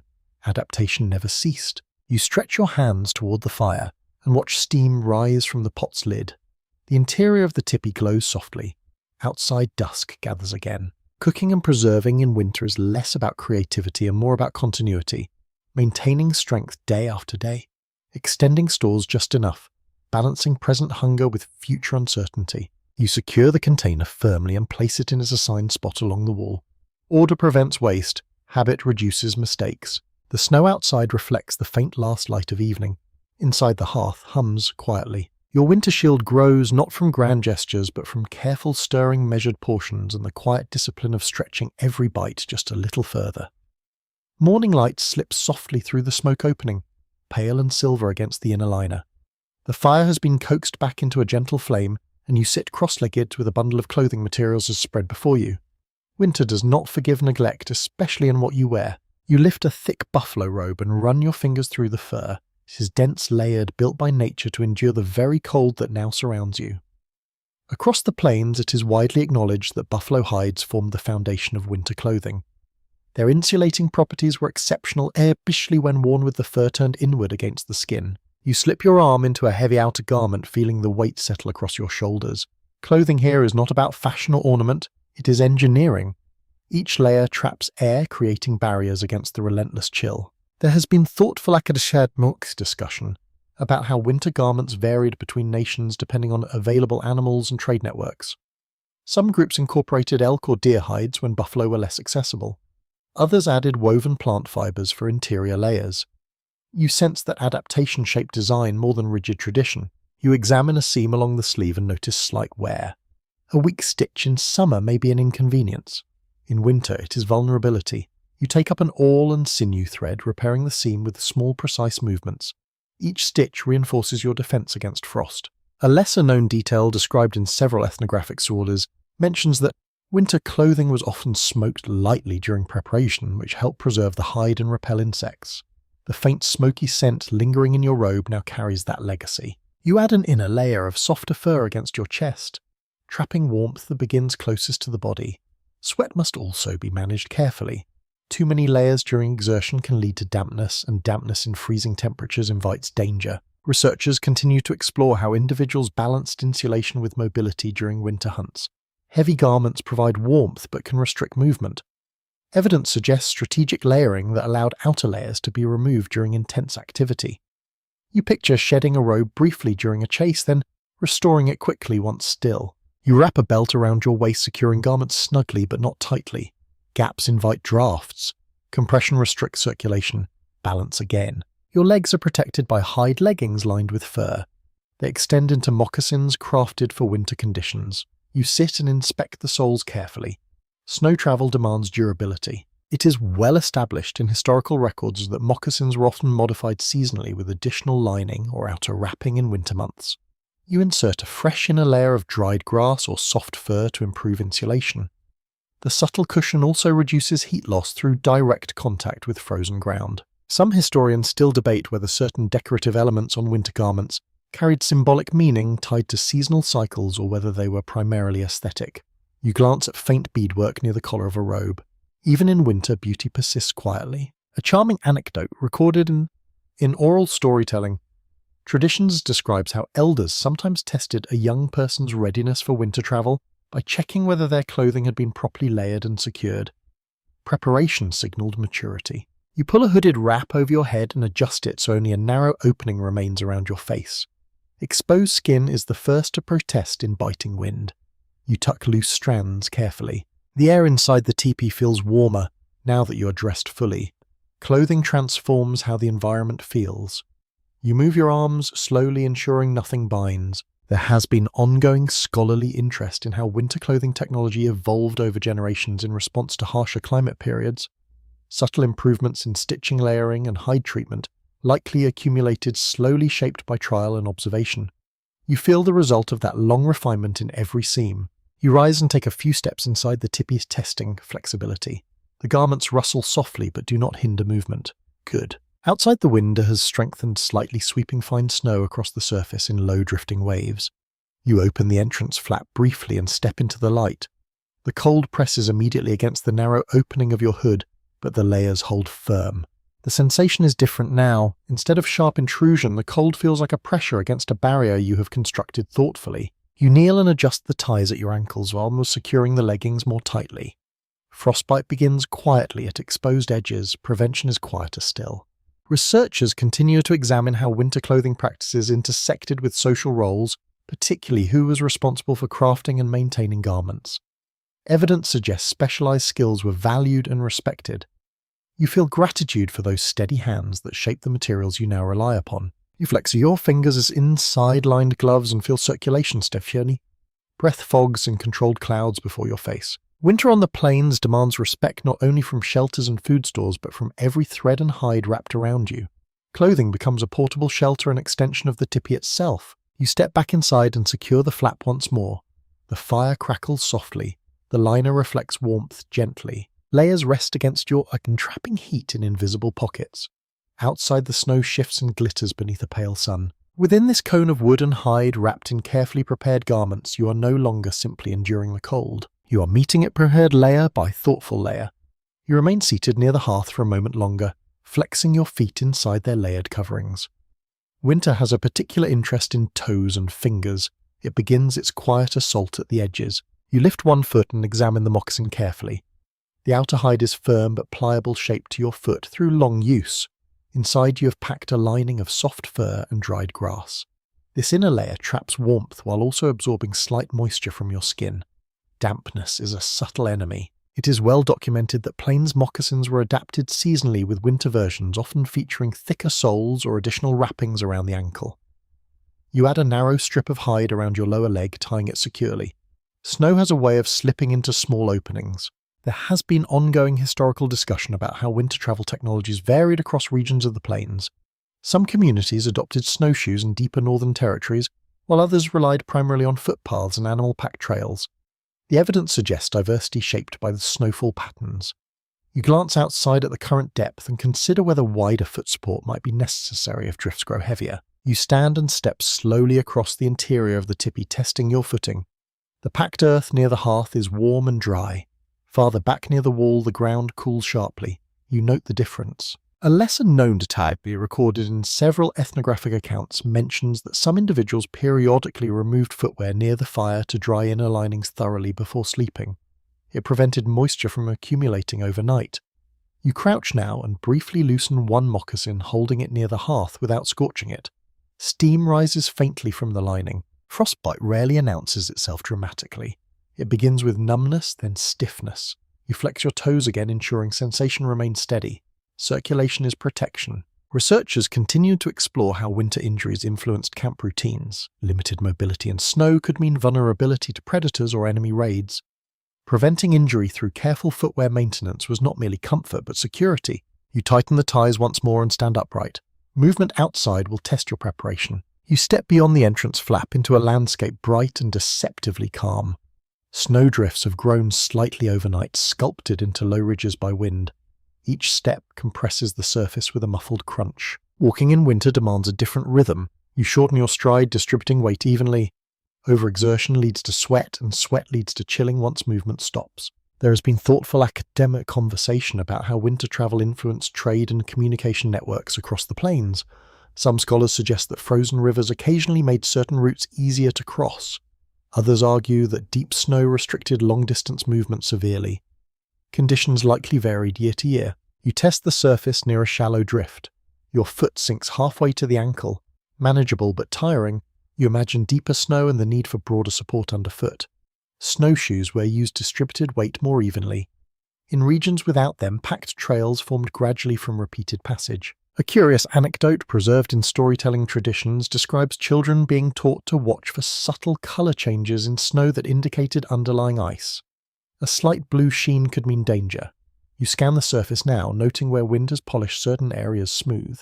You move carefully downhill toward the river once more, not to gather water today, but to assess conditions. The bank shows signs of refreezing. Thin ice extends farther than yesterday. You test a section with your stick. It holds firm enough for cautious footing near the edge. Researchers still debate how frequently winter drownings occurred due to unstable ice conditions on the plains. Evidence is sparse, but caution was surely constant. You step back satisfied that the access point remains usable. The wind picks up briefly, driving fine snow against your leggings. You feel the fabric resist penetration. The layers hold. Returning uphill, you focus on steady breathing. Winter travel is less about distance and more about conserving strength. Every unnecessary step subtracts from stored energy. Inside again, you brush snow from your garments before it melts near the fire. Wet clothing is a hidden hazard. You hang the outer wrap briefly to dry, careful not to expose it to direct flame. It is widely acknowledged among historians that winter survival hinged on countless small habits practiced consistently. Checking seams, drying linings, monitoring sensation in fingers and toes. These routines were as important as hunting skill. You sit and remove one glove, pressing your fingertips gently against the warm stone near the hearth. Blood returns in a mild rush. You smile faintly at the comfort. There has also been academic interest in how individuals recognized early signs of cold injury, without modern terminology, likely through observation passed down orally, warnings shared in stories of past winters. You flex your hands again and feel full sensation. Good. The tipi remains steady around you, insulated and warm. Outside, the snow glitters under a pale sun. Winter continues its steady presence. Footwear and movement may seem mundane compared to the drama of hunts or storms, yet survival often depends on the unnoticed details. A dry lining, a secure tie, a cautious step on uncertain ice. You pull your robe back around your shoulders and sit quietly near the hearth. The fire hums softly. Your feet rest warm and protected, ready for the next journey across the white plain. The fire burns low and steady, and for a while you simply sit listening to the quiet hum of winter outside. Survival here is not only about food and clothing. It rests just as firmly on the small tools scattered carefully along the inner wall of the tipi. You reach for a scraper and turn it in your hand. The edge is smooth from use shape to clean hides efficiently. Tools like this are not decorative. They are an extension of your hands. Archaeological findings across the plains consistently reveal a wide range of everyday implements used for winter living, including scrapers, awls, bone needles, stone blades, and wooden frames. These objects rarely appear dramatic in museum displays, yet they carried entire households through harsh seasons. You examine the scraper's edge closely. A slight dullness has crept in. A dull edge means wasted effort and torn hide. You take a sharpening stone and work slowly, guiding the blade with deliberate strokes. The sound is soft and rhythmic. There has been ongoing scholarly inquiry into how tool design shifted subtly with seasonal needs. For example, thicker hide preparation in winter required sturdier scraping techniques than lighter summer garments. Adaptation was constant even at the smallest scale. You set the scraper aside and lift an awl next. Its pointed tip pierces hide cleanly for stitching. Without it, clothing repairs would be crude and inefficient. You test the tip against a scrap of leather, ensuring it slides through smoothly. A lesser-known detail noted in several ethnographic accounts describes how bone from winter hunts was often repurposed quickly into tools when needed. Nothing was wasted. A rib could become a needle. A long bone might shape into a smoother or handle. You glance toward a bundle of cleaned bone fragments near the wall and appreciate their quiet potential. Near the entrance rests a small sled, simple in design, but crucial in winter. It is constructed from light wood and hide lashings strong enough to drag meat or firewood across snow. The runners are slightly curved to glide rather than dig in. It's widely accepted among historians that sleds and travois were essential transport technologies on the plains, particularly during seasonal movement. In winter, snow reduced friction, sometimes making hauling easier than in muddy thaw. You kneel and inspect the lashings carefully. A loose knot now could become a snapped line later. Some researchers continue to examine whether winter transport efficiency encouraged longer distance movement in certain periods. Evidence varies by region and snowfall patterns. You imagine both possibilities unfolding in different years. You test the sled by pulling it gently across the packed interior floor. The hide lashings creak softly but hold firm. Satisfied, you return it to its place near the entrance. Another tool catches your eye, a simple wooden frame used for drying or stretching hide. Even in winter, hides from fresh hunts must be processed efficiently. Freezing temperatures preserve them temporarily, but proper treatment ensures long-term usability. A curious anecdote preserved in storytelling traditions mentions that young members of the community were often assigned responsibility for carrying and organizing tools, learning through practice which implements served which purpose. Knowledge was physical, not abstract. You run your hand along the interior wall where tools hang in organized order. Disorder wastes time and warmth. Searching blindly with cold fingers can cost precious minutes. There has been thoughtful academic discussion about how toolmaking and maintenance reflected broader social organization. Skilled toolmakers were valued. Precision mattered. You feel gratitude for the craftsmanship embedded in each object. You return to the hearth and place the sharpening stone back beside it. Tools must remain dry. Moisture can warp wood and rust metal in later periods when trade introduced iron. In earlier times, stone and bone required their own careful preservation. You lift a small pouch containing sinew thread. Without it, stitching would fail. You check the strands for brittleness. Cold can stiffen organic materials. You warm the pouch slightly near the fire, restoring flexibility. Outside, wind brushes lightly against the hide. Snow shifts in low ripples. Inside, you continue your quiet inspection. A digging tool rests near the wall, used for retrieving roots beneath frost. Its handle shows slight cracking. You wrap it tightly with a thin strip of hide, reinforcing the weak point. Prevention is easier than repair in the middle of a storm. Researchers still explore how winter tool maintenance routines may have differed from those of warmer months. Limited daylight and harsh conditions likely concentrated such tasks indoors during long evenings. You can feel that rhythm now. The fire crackles softly as you finish your inspection. Every scraper sharpened, every awl tested, every lashing tightened. Winter survival is built on such maintenance. A well-sharpened blade conserves energy. A secure sled line prevents lost supplies. A strong awl preserves garments that shield your skin. You lean back and look around the interior of the teepee. It is not cluttered. Each object has purpose and place. Beyond the hide walls, the prairie stretches white and silent. Within, the quiet readiness of tools offers reassurance. You place the final implement back in its spot and extend your hands toward the fire. The warmth seeps into your fingers. When the next task calls, whether hauling wood, processing hide, or mending clothing, you will not scramble in haste. You will reach calmly for what you need. And in winter, that calm preparedness can make all the difference. By late afternoon, the sky clears into a pale, endless blue, and the snow surface hardens slightly under a thin crust of refrozen melt. It is a good moment to move heavier loads. You step outside with the small sled you inspected earlier, rope looped over your shoulder breadth, steady in the cold air. Winter travel is slower, yes, but sometimes more efficient in its own way. Snow reduces friction when packed properly, allowing weight to glide rather than drag. Ethnographic and archaeological evidence alike confirm that sleds and travway adapted to snowy conditions were practical tools across parts of the plains, especially when moving firewood or butchered meat short distances. You lean forward and test the pull. The sled slides with a soft whisper. You head toward a stand of cottonwood where fallen branches lie half buried in snow. Wood gathering in winter is a careful balance. Deadfall burns better and spares the effort of cutting living trees, which also preserves future resources. You brush aside snow from a thick branch and test it with your hands. It snaps cleanly.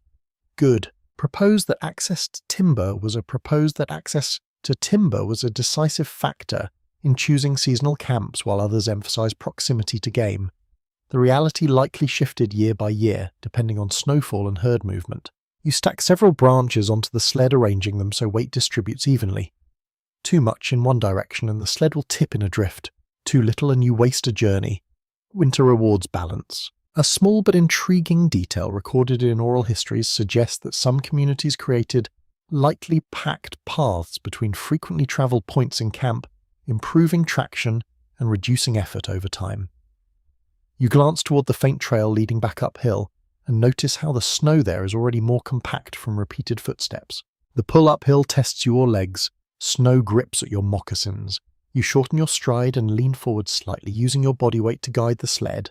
Breath rises in rhythmic clouds. Researchers continue to explore how winter hauling shaped social organization within camps. Did certain individuals specialize in heavier transport?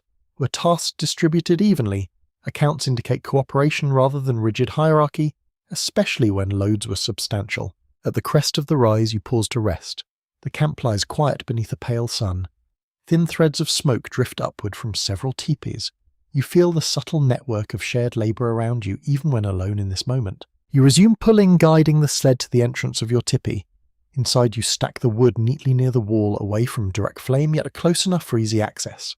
Order prevents confusion in darkness. There is another task waiting. A neighbouring family requires assistance moving a heavier load of stored meat from a recent hunt. You step back outside and join them, sled in hand. The meat is frozen solid, wrapped in hide, heavy and unyielding. Together you lift and position it onto the sled. The combined weight is significant.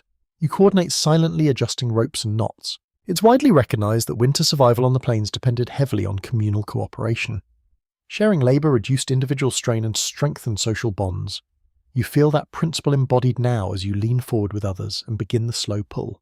The sled glides, then catches briefly in a deeper drift. You shift your angle, slightly redistributing force. The load moves again. Some historians continue to examine whether winter mobility facilitated trade between camps or restricted it due to weather hazards. Frozen rivers might allow easier crossings in some years, while blizzards could isolate communities for weeks in others. The evidence reflects variability more than certainty. Halfway to the neighbouring tipi, you pause again, adjusting your grip. Muscles burn pleasantly in the cold. Effort feels purposeful. A curious anecdote preserved in a few storytelling traditions describes children racing alongside loaded sleds, pretending to be pack animals in playful imitation of adults. Even heavy labour could carry moments of humour. At last, the load reaches its destination. The meat is stored carefully, secured against moisture and scavengers. You exchange brief nods of acknowledgement. Words are not unnecessary. You return to your own shelter sled lighter now, and brush snow from its runners before leaning it against the wall. The fire inside greets you with steady warmth. There has been thoughtful academic inquiry into how winter logistics influence resilience during particularly harsh seasons. Communities with strong cooperative networks likely weathered scarcity more effectively than isolated households. You sense that truth deeply. You remove your gloves and warm your hands near the hearth. The rhythm of hauling and stacking has deepened your sense of preparedness. Firewood stands ready, meat rests secure. Paths between teepees grow more compact with each passing day. Outside, the wind begins to rise slightly again, sweeping fine snow into gentle arcs across the surface. Inside, your tools rest in orderwood, neatly stacked sled ready for the next call. Winter travel is not heroic, it is steady, deliberate, communal. You sit back against the liner and let your breathing slow. Muscles relax gradually in the warmth. Beyond the hide walls, the prairie stretches wide and white. Within your small circle of readiness grows stronger, with each careful haul across the snow. The wind quiets by morning, leaving the camp wrapped in a pale stillness. Snow lies smooth and unbroken between the clustered tipis, except for the narrow packed paths created by repeated steps. You step outside and notice how closely the shelters stand to one another, now nearer than in summer. Winter draws people inward. Across the plains, historical accounts consistently show that winter camps were often arranged in tighter formations than warm-season encampments. Closer spacing reduced exposure to wind and made shared labour easier. You feel that design in the way smoke threads rise together, forming a faint veil above the rise. You carry a small bundle of dried meat toward a neighbouring tipi where an elder rests. The entrance flap lifts gently as you approach and warm air brushes your face. Inside, the fire glows low and steady. Care for elders and children was not sentimental charity. It was central to survival. Knowledge, memory, and continuity lived within older members of the community. Ensuring their warmth and nourishment preserved more than comfort. It preserved experience. There has been ongoing academic exploration into how winter conditions may have strengthened intergenerational bonds. Some researchers suggest that long indoor evenings created more opportunities for storytelling and skill transmission. Others argue that such bonds were constant year-round. Likely winter simply made them more visible. You kneel and place the bundle within reach of the hearth. The elder's hands wrapped in fur accept it with quiet gratitude, no ceremony, just recognition. A lesser-known detail recorded in several ethnographic sources mentions that children were often tasked with gathering small kindling rather than heavy logs, giving them meaningful roles suited to their strength. You glance outside and see two young figures dragging thin branches across the snow, serious and focused. Back in your own teepee, you adjust bedding closer to the centre in anticipation of another colder night. Shared warmth reduces strain on the fire. You imagine how many small adjustments ripple through the camp, simultaneously, each family reinforcing the same principles. Researchers continue to discuss how winter scarcity influenced social cohesion among plains communities. Some argue that harsh seasons intensified cooperation. Others point out that competition for limited resources could strain relations.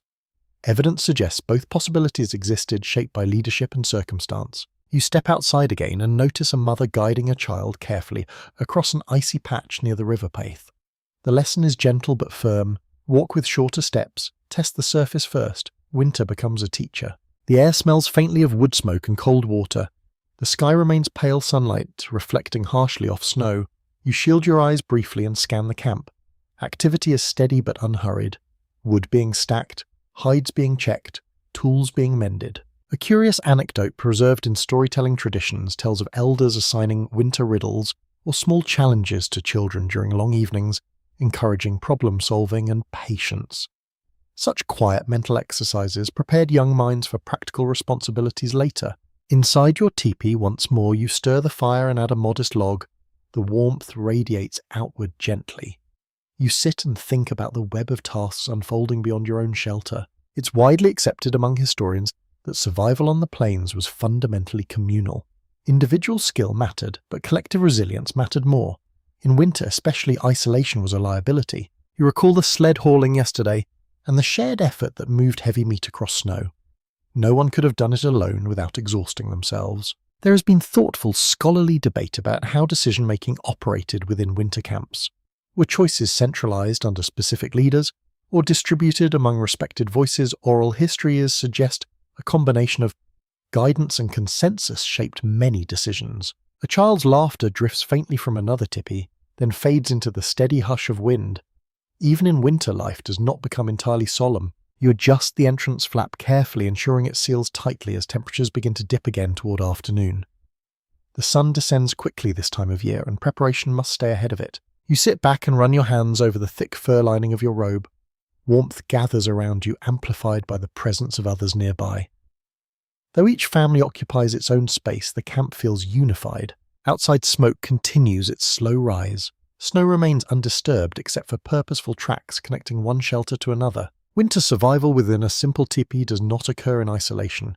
It unfolds within a network of care-shared labour and quiet vigilance. You lean back against the liner and close your eyes, briefly listening to the muted sounds beyond the hide walls.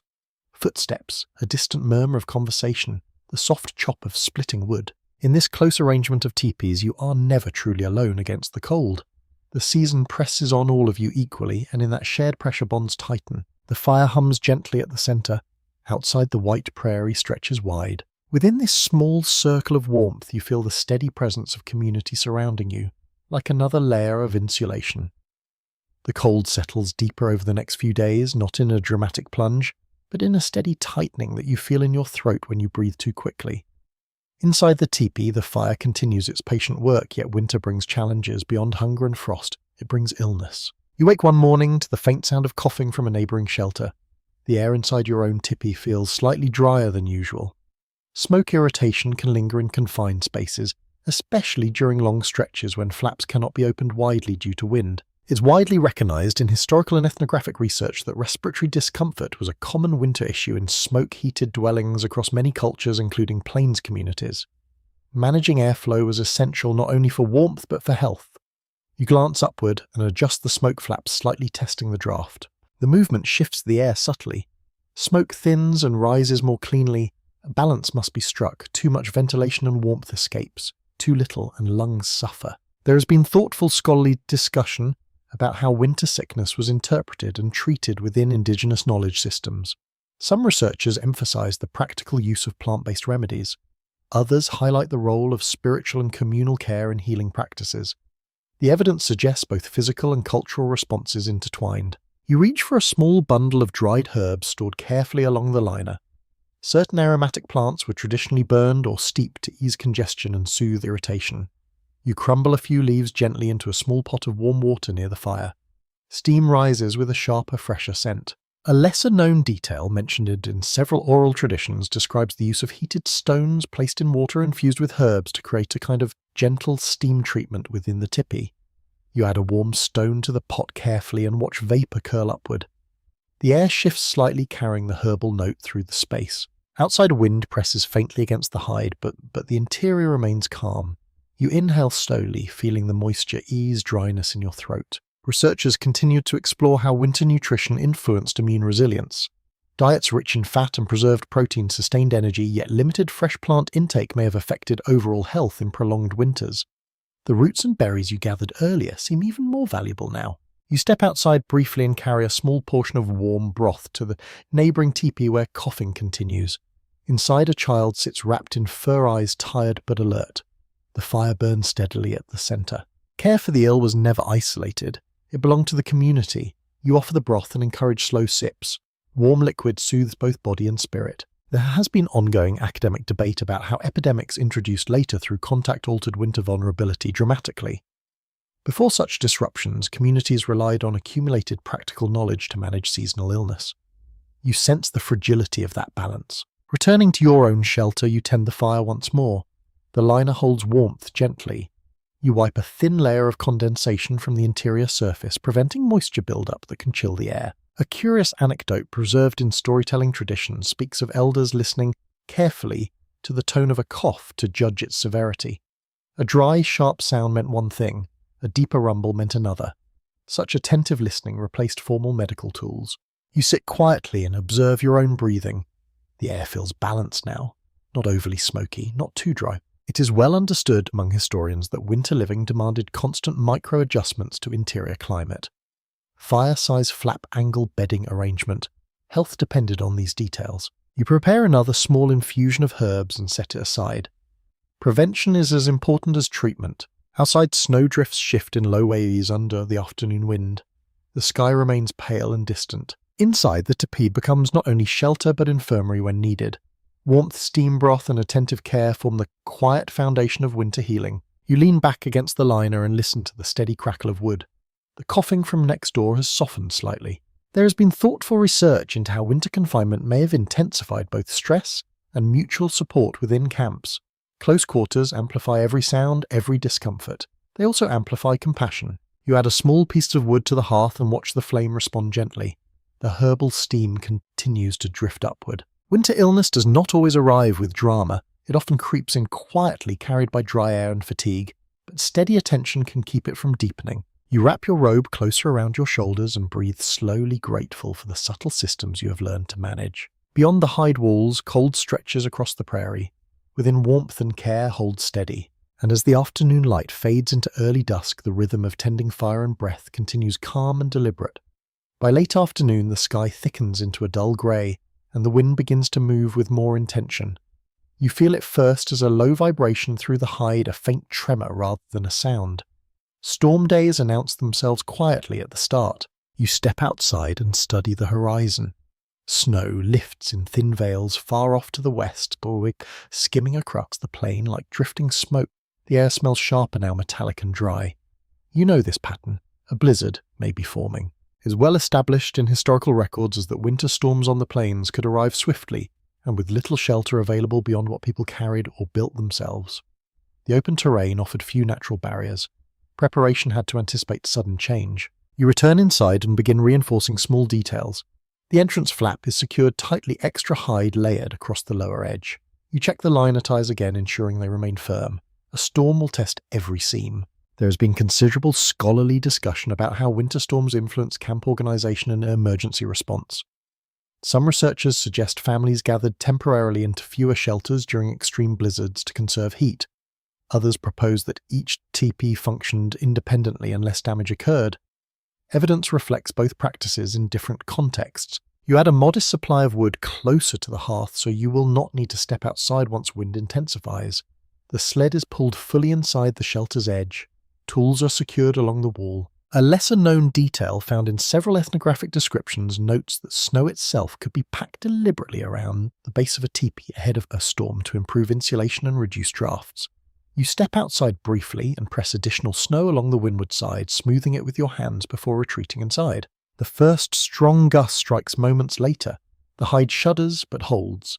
The conical shape deflects the force upward, rather than allowing it to press flat against a wall. Researchers continue to examine how the aerodynamic design of the tipi contributed to its resilience in high winds compared to other portable dwellings. The evidence is clear in moments like this.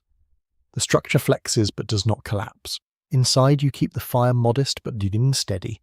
A roaring blaze during a storm can create dangerous fluctuations in airflow.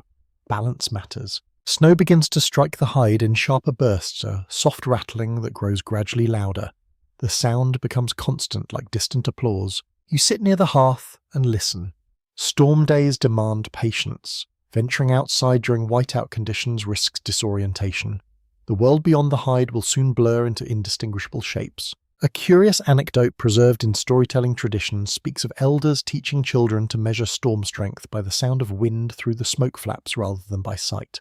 A steady low hum meant endurance. A sharp whistling shriek signaled potential danger.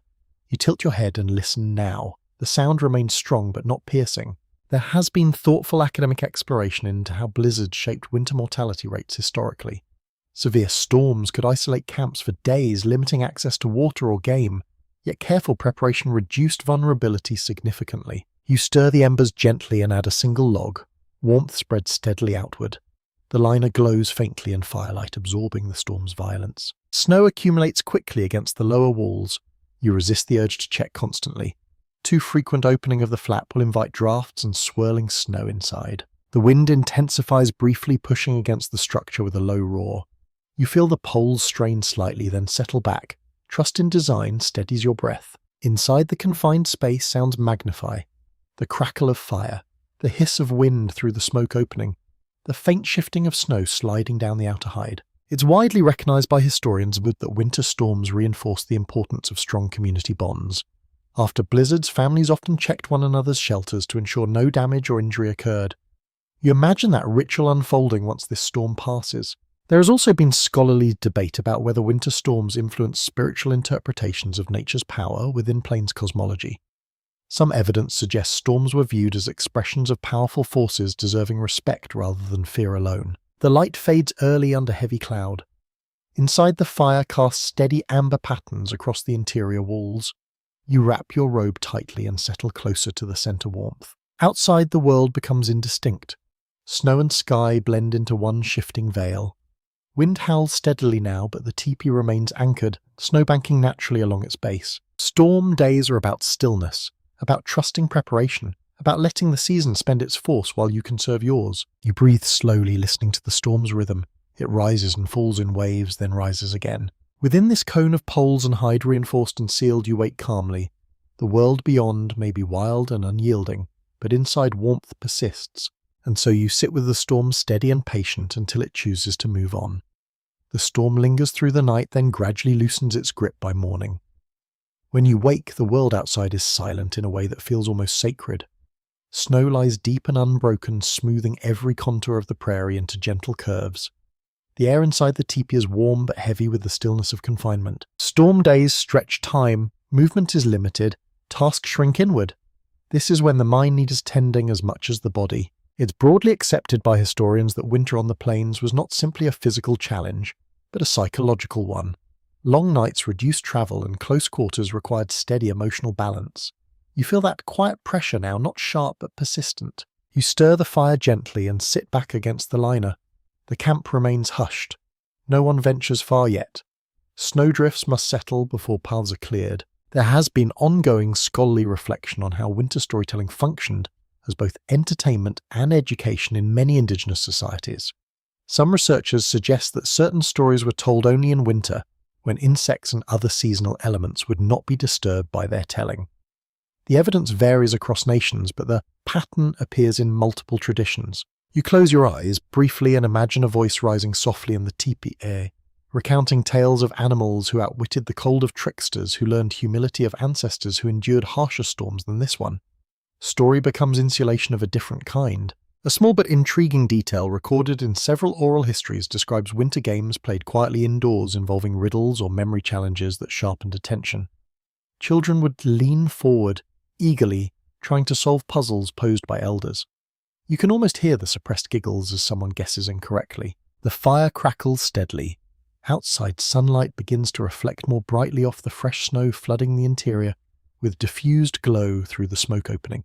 You take a strip of dried meat and chew slowly, letting the rhythm of the act anchor you. Winter patience is cultivated in such moments. Some historians continue to explore whether winter confinement influenced artistic expression such as beadwork or hide painting more intensely than other seasons. With less travel time for intricate work may have increased. You glance toward a small piece of beadwork resting near the wall and consider adding a few careful stitches later. The wind outside has softened to a whisper. Soon paths will be reopened, but for now stillness holds. You stretch your legs toward the hearth and listen to distant murmurs from neighbouring teepees. Voices rise and fall gently, the laughter punctuates the quiets. There has been thoughtful academic debate about how winter gatherings reinforced communal identity. Shared meals, shared stories, shared endurance against the elements created bonds that outlasted any single season. You pick up a small carving tool and begin shaping a scrap of wood, idly smoothing its surface with patient strokes. The repetitive motion soothes your thoughts. Shavings curl onto the packed earth near the fire. A curious anecdote preserved in storytelling traditions mentions that some elders deliberately told humorous tales during more harsh winters to lighten spirits, reminding listeners that hardship does not erase joy. Humor itself becomes survival. You pause and hold the small carved piece up to the light. It is nothing grand, or perhaps a simple ornament or tool handle, yet the act of shaping it fills the long hours constructively. Researchers still examine how seasonal affective changes may have been mitigated by strong communal rhythms in pre-industrial societies. Without artificial light or modern distractions, people relied on conversation craft and shared ritual to steady their minds. You breathe in the scent of wood smoke and newly carved timber. The tipi feels warm and contained a small island of amber in a white world. Outside, a child's voice calls faintly as paths begin to reopen. Snow crunches again under careful footsteps. Life resumes its gentle motion. You set aside the carving and stand to brush snow from the entrance flap before opening it briefly. Bright sunlight floods in, reflecting sharply off the drifts. The camp emerges from its pause. Winter will bring more storms, more confinement, but it also offers these quiet interludes where the mind can settle, where stories travel softly between people, where laughter echoes gently under hide walls. You close the flap again and sit back by the hearth. The fire hums steadily. Keeping spirits steady is not a dramatic act. It is the accumulation of small moments of connection, creativity, and shared endurance. Outside, the snow gleams beneath a widening sky. Inside, warmth and quiet companionship continue their subtle work. The days following the storm feel brighter, almost generous. Sunlight reflects fiercely from the snow, and the packed paths between teepees grow firmer with each careful storm. Winter has not loosened its grip, but it has shifted into a calmer rhythm. You step outside and notice a small group approaching from the east, dark shapes moving steadily across the white plain. Visitors. Travel in winter is never casual. Anyone arriving in this season does so with purpose, or so. As they draw closer, you recognize familiar faces from a neighboring band. They pull a light sled behind them laden, but not heavily. It's widely acknowledged by historians that trade and exchange networks connected plains communities. Even during colder months, though, frequency depended on weather and distance. Items such as dried meat, hides, tools, and later trade goods moved along established relationships. Winter did not erase these ties entirely. You greet the visitors, calmly offering a nod and a gesture toward the clustered tipis. Smoke rises in thin threads above the camp, a signal of warmth and welcome. There has been considerable scholarly discussion about how winter conditions affected intergroup diplomacy. Some researchers argue that severe weather-limited travel making encounters less frequent, but perhaps more deliberate. Others suggest that frozen rivers occasionally opened new routes, otherwise impassable in muddy seasons. Evidence varies across regions. Inside your tipi, you clear a small space near the hearth and invite one visitor to sit. The air carries a mix of wood smoke and cold air clinging to their robes. From the sled outside, items are brought in carefully. A bundle of hides cured and thick, a small pouch of dried berries preserved in a different region. In exchange, portions of dried meat and rendered fat are offered from your own stores. A lesser-known detail recorded in several ethnographic accounts mentions that winter trade often emphasized necessity over ornament. Practical goods took precedence. Decorative items waited for warmer months. You examine a hide offered by the visitors. Its thickness suggests it came from an animal taken later in autumn, when coats were densest. Such hides make excellent winter garments or liner reinforcement. Researchers continue to explore how trade relationships strengthened alliances that proved critical during times of scarcity. Sharing resources across groups could buffer localized shortages. You sense that quiet security in the exchange unfolding before you. Conversation remains measured and calm. News travels with goods, herd movements, river conditions, rumors of distant camps.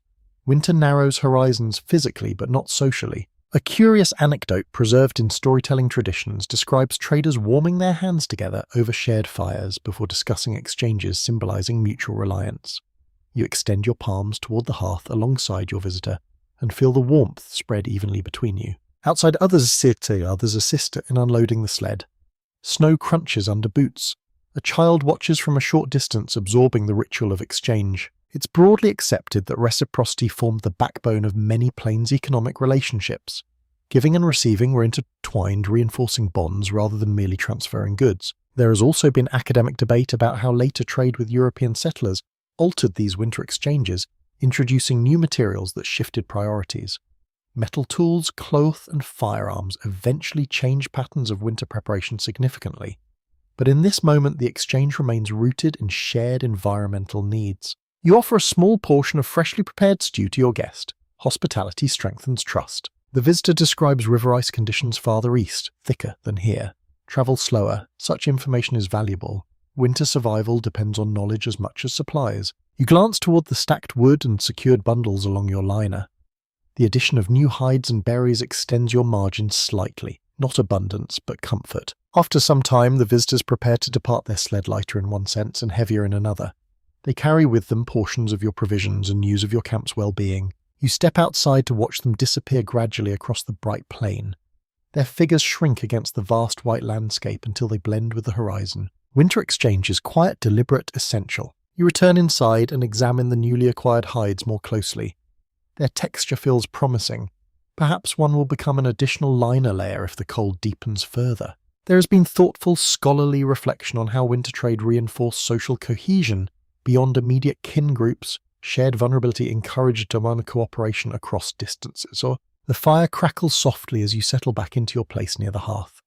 Outside, paths between tipis grow busier again, voices drifting lightly through the cold air. Winter does not isolate completely. It compresses, but it also clarifies relationships. Within this small circle of warmth, you feel the subtle strength of connections, stretching beyond the snow-covered horizon. A few days after the visitors depart, you find yourself reflecting on how different winter might feel in other lands beyond this wide plain. The tipi around you is well suited to open grassland and shifting herds, yet not all indigenous nations faced winter in quite the same way. You sit near the hearth and imagine forest to the east, mountains to the west, tundra far to the north. Snow falls on all of them, but shelter changes with terrain. It is widely recognized by historians and anthropologists that winter dwellings varied significantly across indigenous North America. While the conical tipi dominated much of the plains due to its portability and aerodynamic strength, other nations built semi-permanent earth lodges, bark-covered longhouses or snow structures in Arctic regions. Adaptation followed environment. You glance upwards at the poles meeting high above you. The design is elegant for mobility. Poles can be taken down, bundled, transported with ease. In winter, that portability remains valuable if herds shift or conditions demand relocation. There has been sustained academic conversation about whether plains groups ever constructed more permanent winter lodges in particularly harsh years. Some archaeological evidence suggests occasional use of earth-reinforced structures in certain regions, while others argue that the tipi remained primary even in deep cold. The discussion continues. A lesser-known detail from ethnographic records describes how some communities layered brush or additional hides over tipis during severe cold snaps, effectively thickening the walls temporarily. You consider the new hides acquired through trade and how they might serve such a purpose if needed. You think of earth lodges built by some plains agricultural groups farther east, partially dug into the ground and covered with soil. Their thermal mass would retain heat differently than a hide structure. Each design reflects distinct subsistence patterns. Researchers continue to examine how seasonal mobility influenced architectural choices. Nomadic bison hunters required rapid assembly and disassembly. Agricultural communities with more fixed fields invested in heavier winter dwellings. The tipi thrives in motion. You run your hand along the liner again, appreciating how its simple air pocket rivals more complex insulation systems in effect. Snowbanking along the exterior adds another layer naturally, a curious anecdote sometimes mentioned in storytelling. Traditions recounts travelers from forested regions expressing surprise at how warm a properly prepared winter tipi could feel inside despite its seemingly light construction. You smile faintly at the thought. Outside, the snow reflects a bright midday sun. The air remains cold but less biting than earlier in the season. There has also been thoughtful scholarly inquiry into how knowledge travelled between neighbouring nations. Did architectural ideas cross boundaries? Evidence suggests some exchange occurred, but environmental demands remained the strongest shaping force. You imagine stepping into a longhouse in winter, its extended structure housing multiple families along a central corridor. Warmth distributed differently, smoke rising through openings along the roof. Community dynamics shaped by shared walls. Then you return your attention to the tipi around you. Here intimacy is contained within a smaller circle. Fewer people share the immediate hearth, though other tipis stand close nearby. It's broadly accepted that winter dwelling choice reflected not only climate but social organisation and economic pattern. Mobility versus permanence, herd following versus field tending. You add a small piece of wood to the fire and watch the flame respond. The tipi's smoke opening channels heat upward smoothly. Some historians still debate whether the portability of the tipi contributed significantly to the expansion of horse-based plains cultures after contact enhancing winter movement. The relationship between architecture and mobility is intricate.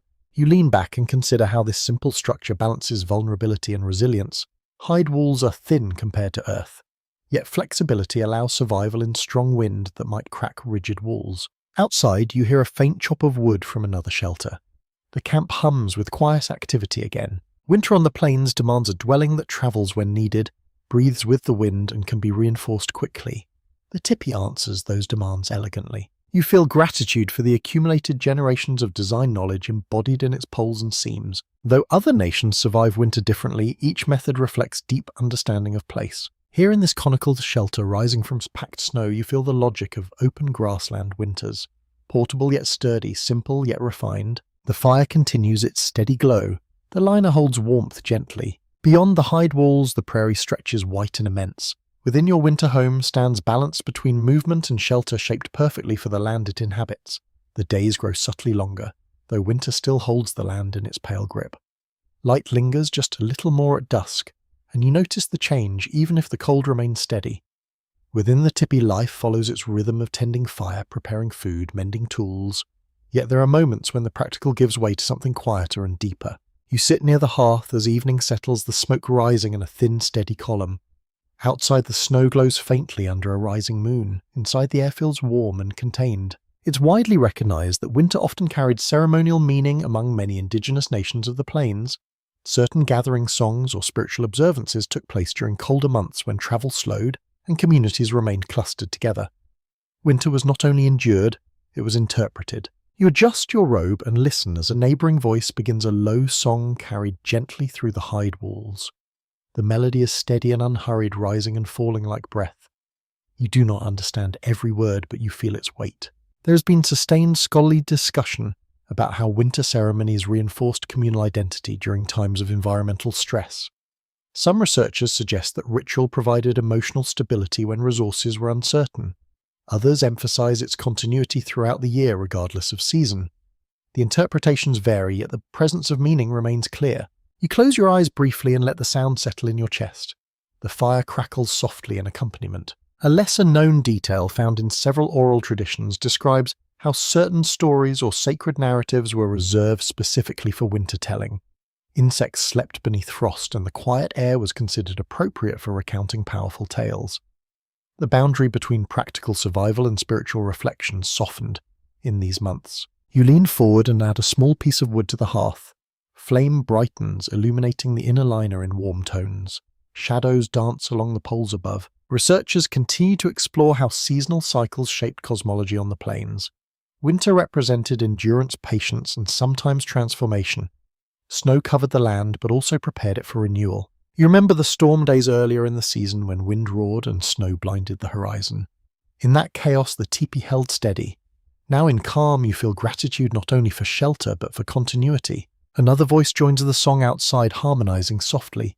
The sound weaves through the camp like thread. It's broadly accepted by historians that communal singing and shared rituals strengthen social cohesion in small winter encampments. In close quarters, unity was not abstract, it was necessary. You sit quietly absorbing the rhythm. The air smells faintly of wood smoke and warm hide. A curious anecdote preserved in storytelling traditions recounts how children sometimes struggled to remain quiet during solemn winter stories, only to be gently reminded of the importance of listening deeply. Attention itself was a form of respect. You glance toward the entrance flap where moonlight filters faintly through small gaps in the seam. Outside, snow reflects silver light across the camp. There has also been academic interest in how winter ceremonies may have coincided with astronomical observations, such as the clarity of stars on cold nights. The vast prairie sky, free of summer haze, reveals constellations sharply. You rise and step outside briefly, careful not to disturb the ongoing song. The night air is crisp, biting at your exposed cheeks. Above, the sky stretches immense and brilliant. Stars scatter like frost across dark velvet. You draw your robe closer and look up. The smoke from the teepees rises in thin columns, dissolving into the night. Researchers still examine how celestial knowledge guided seasonal understanding on the plains. Certain star positions mark transitions in the year, reminders that winter, however long, would eventually yield. You return inside, warmed quickly by the hearth. The song outside softens, then fades. Within the tipi, you feel a quiet sense of alignment. Survival is not only about physical endurance. It is about sustaining meaning through repetition, through shared sound, through stories told under hide roofs. The liner glows gently in firelight. The poles stand steady above you. Snow rests silently beyond the walls. Winter may press hard against the land, but within this circle, ritual and reflection create warmth that no wind can extinguish. You settle back against the liner and close your eyes briefly, letting the memory of song linger. Outside, the moon climbs higher, inside the fire hums steadily. And in this balance of shelter and spirit, you continue to endure calm and grounded in the season's quiet depth. Morning comes clear and painfully bright, the kind of cold day when the sky turns an impossible shade of blue, and every sound travels farther than it should. You step outside the teepee and pause, letting your eyes adjust to the sharp glare of sunlight bouncing off fresh snow. Winter survival on the plains depends as much on observation as on strength. Long before modern forecasting, people read the land and sky with careful attention. It is firmly established through oral histories and early written accounts that indigenous hunters and families relied on animal behavior, wind shifts, and cloud patterns to anticipate weather changes. You pull your robe tighter and scan the horizon. High, thin clouds streak faintly in the distance, almost invisible at first glance. They move steadily from the northwest. That direction matters. There has been extensive academic discussion about how sophisticated environmental knowledge systems were among plains nations. Some scholars emphasize that such knowledge was deeply empirical, built from generations of watching patterns repeat. Others suggest that spiritual interpretation and practical observation were inseparable. The conversation continues, but the evidence of careful attention is undeniable. You kneel and study the snow's surface. A faint crust has formed overnight, thin but supportive. Beneath it, tracks from yesterday's activity remain preserved in detail. You notice fresh marks crossing the older ones, small deer perhaps moving toward the river. A subtle but fascinating detail preserved in storytelling traditions mentions that certain birds were watched closely in winter, when they flew low and restless storms sometimes followed. You glance upward and spot a small flock shifting direction, abruptly circling once before settling again. Wind slides across your cheek, colder than yesterday but steady, not gusting. Steady wind often signals stable high pressure, while erratic shifts can precede storms. Researchers continue to explore how animal migration patterns were interpreted as seasonal indicators. Buffalo movements, for example, reflected forage conditions beneath snow. When herds clustered tightly and moved less deeper, cold often followed. You walk slowly toward a small ridge overlooking the river bend. From here you can see farther across the plain. The ice on the river appears thicker near the edges, but the central channel still glimmers dark. It is widely acknowledged among historians that knowledge of ice thickness and river behaviour was critical in winter. Frozen rivers could serve as travel routes in some cases, yet they could also conceal dangerous weak spots. You crouch and scoop a handful of snow, letting it sift through your fingers. Its texture tells a story. Fine and powdery snow behaves differently from heavy wet accumulation. Powder drifts easily under wind-building uneven banks against shelters. There has been ongoing scholarly examination of how meteorological awareness shapes daily decision-making in pre-industrial societies. Without instruments, subtle cues mattered deeply. You stand and turn slowly in a full circle, noting the clarity of distant hills. When air is this sharp and still, sound carries far. You can hear the faint chop of wood from camp, even at this distance. A curious anecdote recorded in some oral traditions describes elders teaching children to listen for changes in the tone of wind across different surfaces. Wind across grass sounds different from wind across hard-crusted snow. These distinctions signaled approaching shifts. You take a deep breath and taste the air. It feels dry, almost brittle. Dry cold often precedes even colder nights. Returning toward the tipi, you notice the tracks of a fox weaving between snowdrifts. Its path zigzags, nose close to the ground. Animals continue their search for food beneath frost, guided by instinct. It is well documented that hunters often observed predator behavior to gauge prey availability and movement. If foxes and wolves ranged widely, game might be scarce. If they lingered near certain valleys, herds might be sheltering nearby. Researchers still debate how formalized such environmental instruction was within plains communities. Was it structured teaching or absorbed gradually through participation?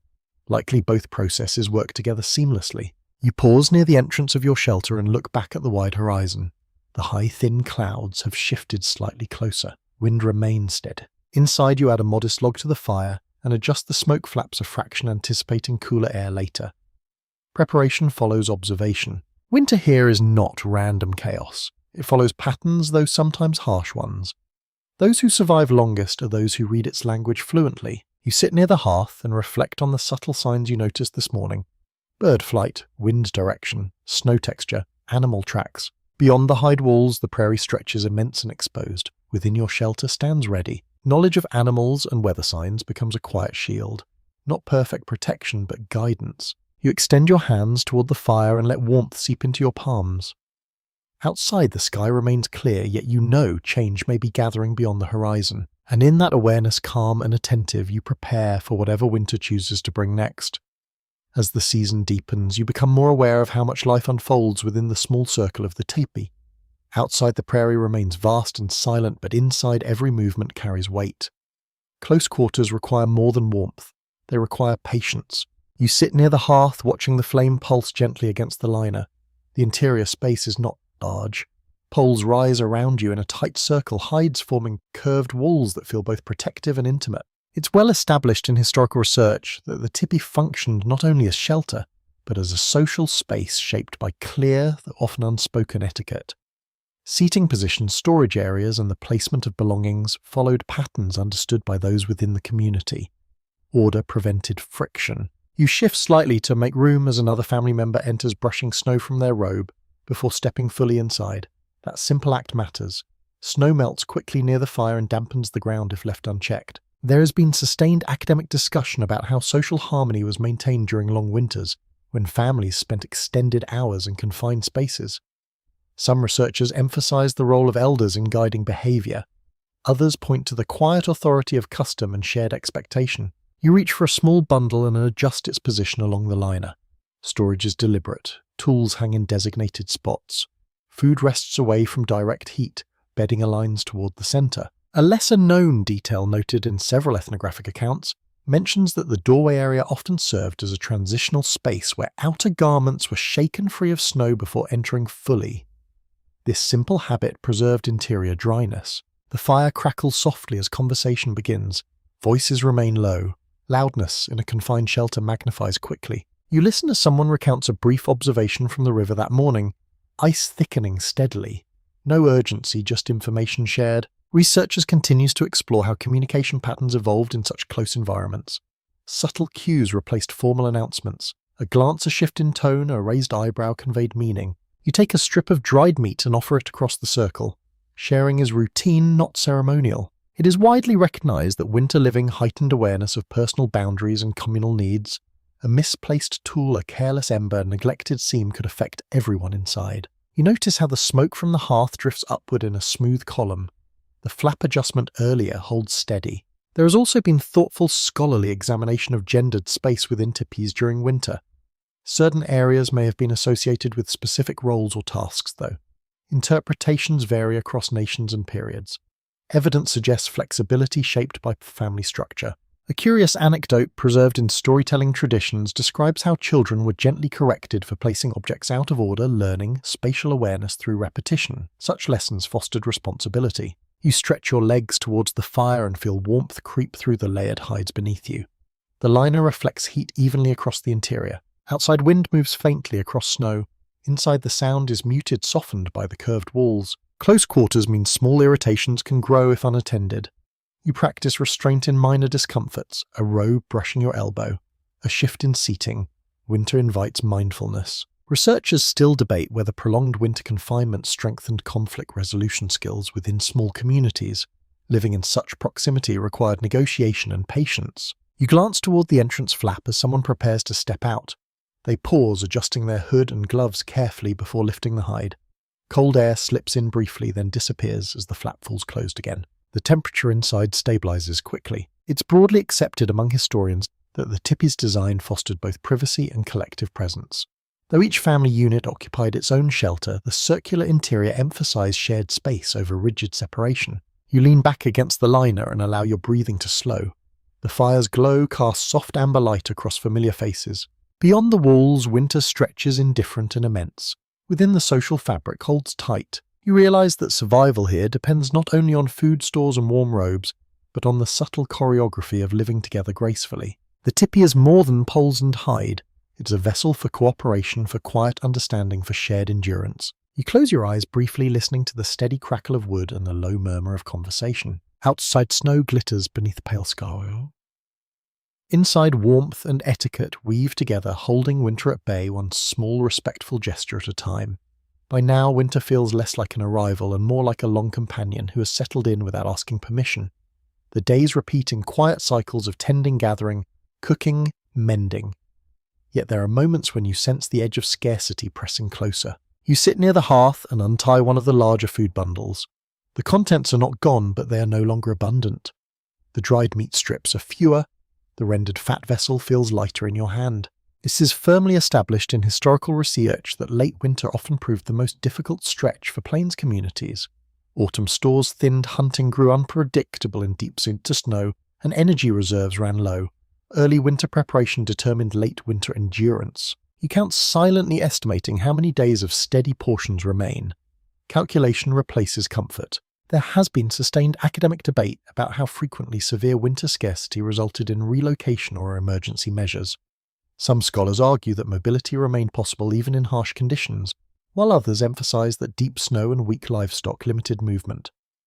The evidence varies across time and place. You retie the bundle carefully and place it back against the liner. Panic solves nothing. Discipline stretches what remains. Outside, the wind carries a slightly different scent today. Colder, sharper.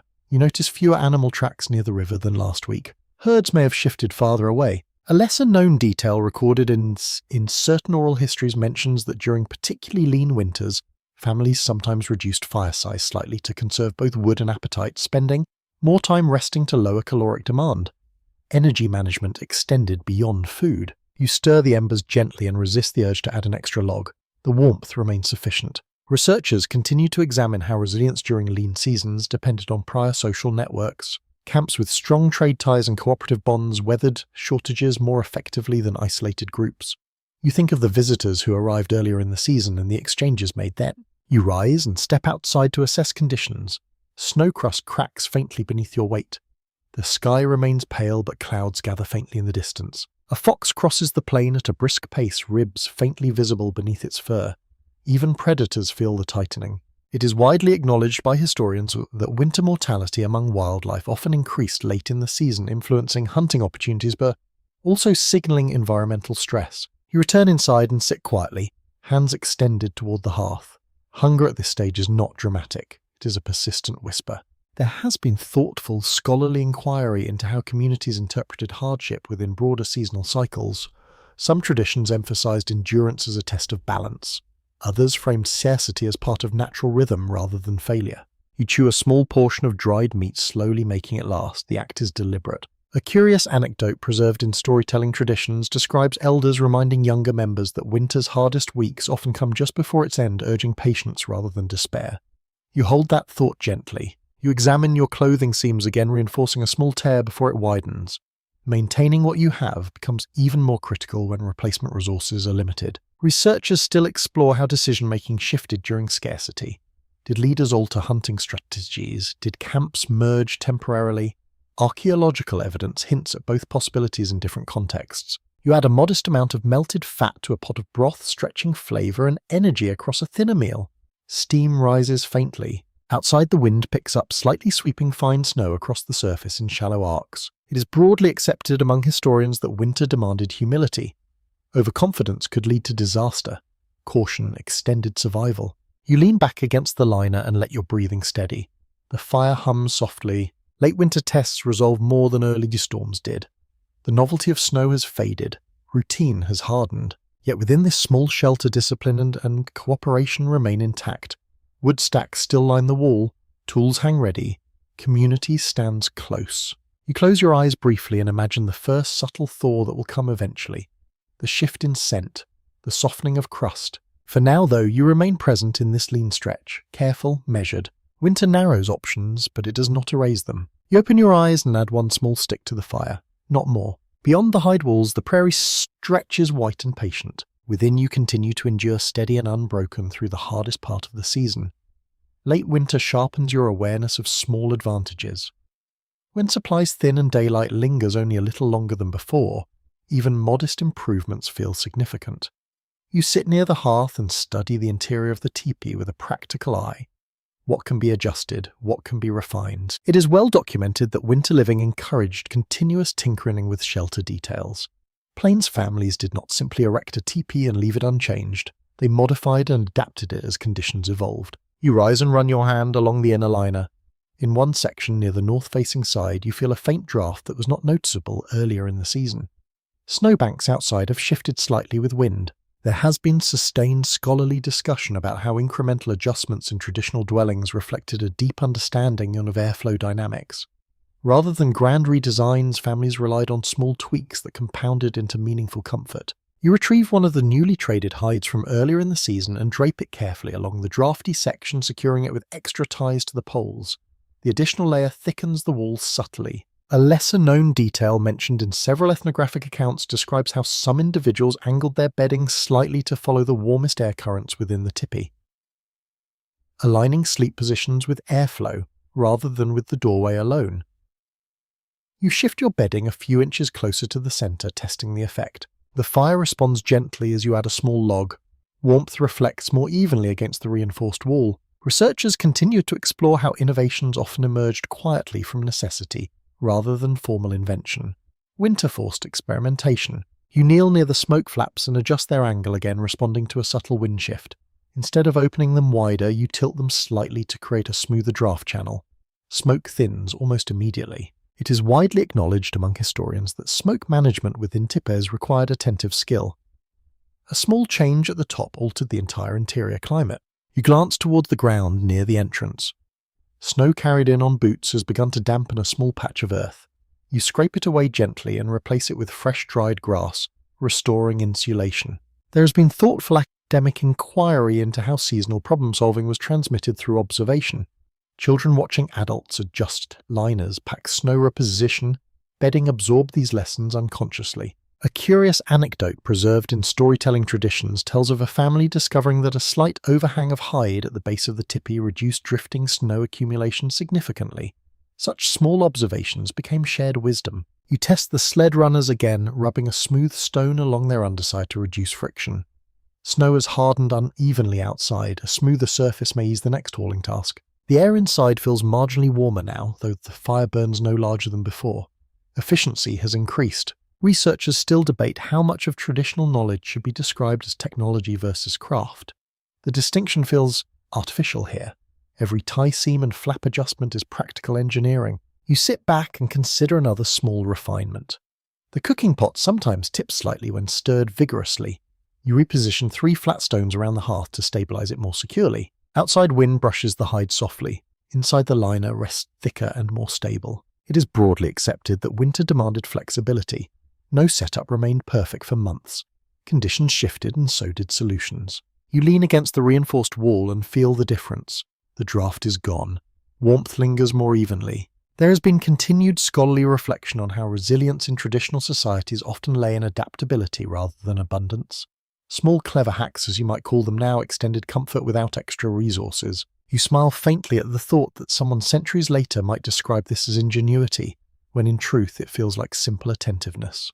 The fire hums softly at the centre. Steam rises faintly from a pot of warmed water. Outside snow glitters under a pale afternoon sun. Within this cone of hide and wood, your small adjustments accumulate. A thicker liner here, a steadier pot there, a smoother sled runner, a better angled flap. Winter still presses close, but you meet it not only with endurance, but with quiet creativity. And as the day fades toward evening, you rest against the improved wall and feel a subtle but real sense of accomplishment. Sometimes a survival is not about dramatic breakthroughs. Sometimes it is about noticing a draft and deciding to fix it. The cold remains, yet something beneath it begins to shift. You notice it first in the angle of the sun. Light lingers slightly longer on the snow before fading. The days stretch by a few quiet minutes, almost shy about their return. You sit near the hearth and think about how winters have changed over generations. The land feels timeless, yet history moves even when snow lies thick. It is firmly established in historical scholarship that the arrival of European trade networks altered winter life across the plains in profound ways. Metal tools replaced some stone implements, wool cloth supplemented hides, firearms reshaped hunting patterns. These changes rippled through seasonal preparation. You glance at your awl and scrape at imagining a future where iron blades might sharpen more easily, yet also require trade and maintenance. Convenience and dependence often travel together. There has been extensive academic debate about how quickly such changes transformed winter resilience. Some historians argue that access to metal tools increased efficiency in hide preparation and woodcutting. Others suggest that reliance on trade goods introduced new vulnerabilities, especially when supply lines faltered. Outside snowdrifts gleam in the late afternoon light. The land appears unchanged, but you understand that social landscapes can shift more quickly than terrain. A lesser-known detail preserved in certain oral histories mentions the first time some plains communities encountered woven wool blankets during winter trade. Their warmth was noted immediately, yet hides remained central for many years due to familiarity and abundance. You run your hand along the buffalo robe wrapped around your shoulders. It carries the scent of smoke and animal shaped by generations of skill. New materials may supplement it, but cannot erase its value. Researchers continue to examine how displacement and forced migration in later periods disrupted established winter camp patterns. When communities were pushed from familiar river valleys, carefully honed environmental knowledge had to be relearned in new terrain. The consequences were severe. You step outside and scan the horizon. The river below still runs dark in its central channel. The stand of cottonwoods remains your reliable source of fuel. It is widely acknowledged by historians that intimate knowledge of specific winter landscapes provided stability across decades. When that knowledge was interrupted, survival grew more uncertain. You imagine how a sudden move to unfamiliar ground in midwinter would feel. Where would the wind break be, which river bends, freeze thickest, which slopes trap cold air? Such uncertainty magnifies risk. There has also been thoughtful scholarly discussion about how introduced diseases in later centuries disproportionately affected winter camps when close quarters and limited ventilation increased transmission. The tipi, once purely a shield against cold, could become a space of vulnerability under new pressures. A curious anecdote recorded in some accounts describes elders resisting the complete abandonment of traditional winter practices even after trade goods became common, insisting that ancestral methods carried wisdom not easily replaced. You return inside and adjust the liner slightly, feeling its familiar weight. Innovation may arrive, but the core principles remain steady. Shelter angled against wind, fire balanced carefully, food stores measured wisely. Researchers still explore how resilience during periods of upheaval depended on retaining certain foundational practices even while adopting useful new tools. Adaptation did not mean erasure. The fire crackles softly. The air inside feels warm and steady. Outside, the sky shifts towards dusk, pale gold along the horizon. Snow reflects the fading light in subtle hues. Winter survival is never static. It evolves with the environment, technology, and history. Yet at its heart lies attentiveness to land and community. You sit back against the liner and breathe slowly. The season may change, the world beyond the prairie may shift, but within this shelter shaped by centuries of observation you feel continuity. The poles still meet high above, the smoke still rises through the opening, snow still banks along the base. And as light lingers a little longer each evening, you sense that even in a changing world, the quiet knowledge of how to endure winter remains a steady inheritance. Late winter carries a particular heaviness. The novelty of snow has long since faded, and even the brightest days feel thin as if stretched across weeks of repetition. You wake before dawn and sense the cold lingering stubbornly in the air, though something subtle has shifted beneath it. The stores along your liner are lighter now, not empty but noticeably reduced. You untie one bundle and weigh it in your hands, judging without counting. There is enough, not abundance, enough. It is widely recognised in historical research that the final weeks before spring thaw were often the most demanding period for plains communities. Autumn preparations had to last through months of cold, and late-season hunting grew unpredictable as herds moved in search of exposed forage. You stir the embers and coax the fire gently back to life. Flame rises slowly, steady but modest. Wood stacks remain sufficient, though you measure each addition carefully. There has been thoughtful, scholarly reflection on how routine itself becomes a survival tool during extended hardship. When uncertainty grows, habit steadies the mind. You follow the same sequence you have followed for weeks. Adjust flap, stir coals, warm water, check seams. Outside snow still blankets the plain, but its surface softens slightly under the midday sun. For a few brief hours, the crust yields faintly beneath your step before hardening again as light fades. A lesser-known detail preserved in oral histories mentions that late winter snow often developed layers of varying density, making travel either easier or more treacherous depending on the hour. Timing mattered. You step carefully, testing each patch. Animal tracks appear sparse compared to earlier weeks. A few deer marks near the river, fox prints weaving between drifts. Herds may be farther away now, conserving strength. Researchers continue to explore how communities judge the right moment to move camp at winter's end. Depart too early and risk exposure to sudden storms. Wait too long and food dwindles dangerously. The decision required both environmental awareness and collective agreement. You return inside and sit near the hearth, wrapping your robe tightly around your shoulders. The interior feels familiar, shaped by months of small refinements. The liner holds steady. The draft remains absent. It is broadly accepted among historians that strong habits built earlier in the season often determined late winter outcomes. Careful rationing, steady maintenance, and cooperative labour pay dividends now. You prepare a modest meal, stretching dried meat into broth once more. Steam rises gently. The scent is comforting even if the portion is restrained. There has also been academic debate about how late winter stress influenced social tension within camps. Some scholars suggest that resource strain could test relationships. Others emphasize that shared hardship often strengthens solidarity. Evidence points both ways, shaped by leadership and circumstance. You glance toward neighbouring tipis. Smoke rises from each. No one appears panicked. Paths remain firm and well used. A curious anecdote recorded in storytelling traditions tells of elders marking the slow return of certain bird calls as a sign that the hardest stretch had passed. You listen now and hear only wind for the moment, but the thought lingers. As afternoon light fades, you step outside again. The horizon glows faintly pink. Snow reflects subtle warmth, though the air still bites sharply at your cheeks. You look toward the cottonwoods near the river. Their branches appear slightly darker against the sky, perhaps swelling faintly with the promise of change. Researchers still examine how environmental cues guided decisions to prepare for spring movement. Thawing patterns, animal migrations, even the scent of the air signal transition. Inside once more, you secure the entrance flap and sit quietly by the fire.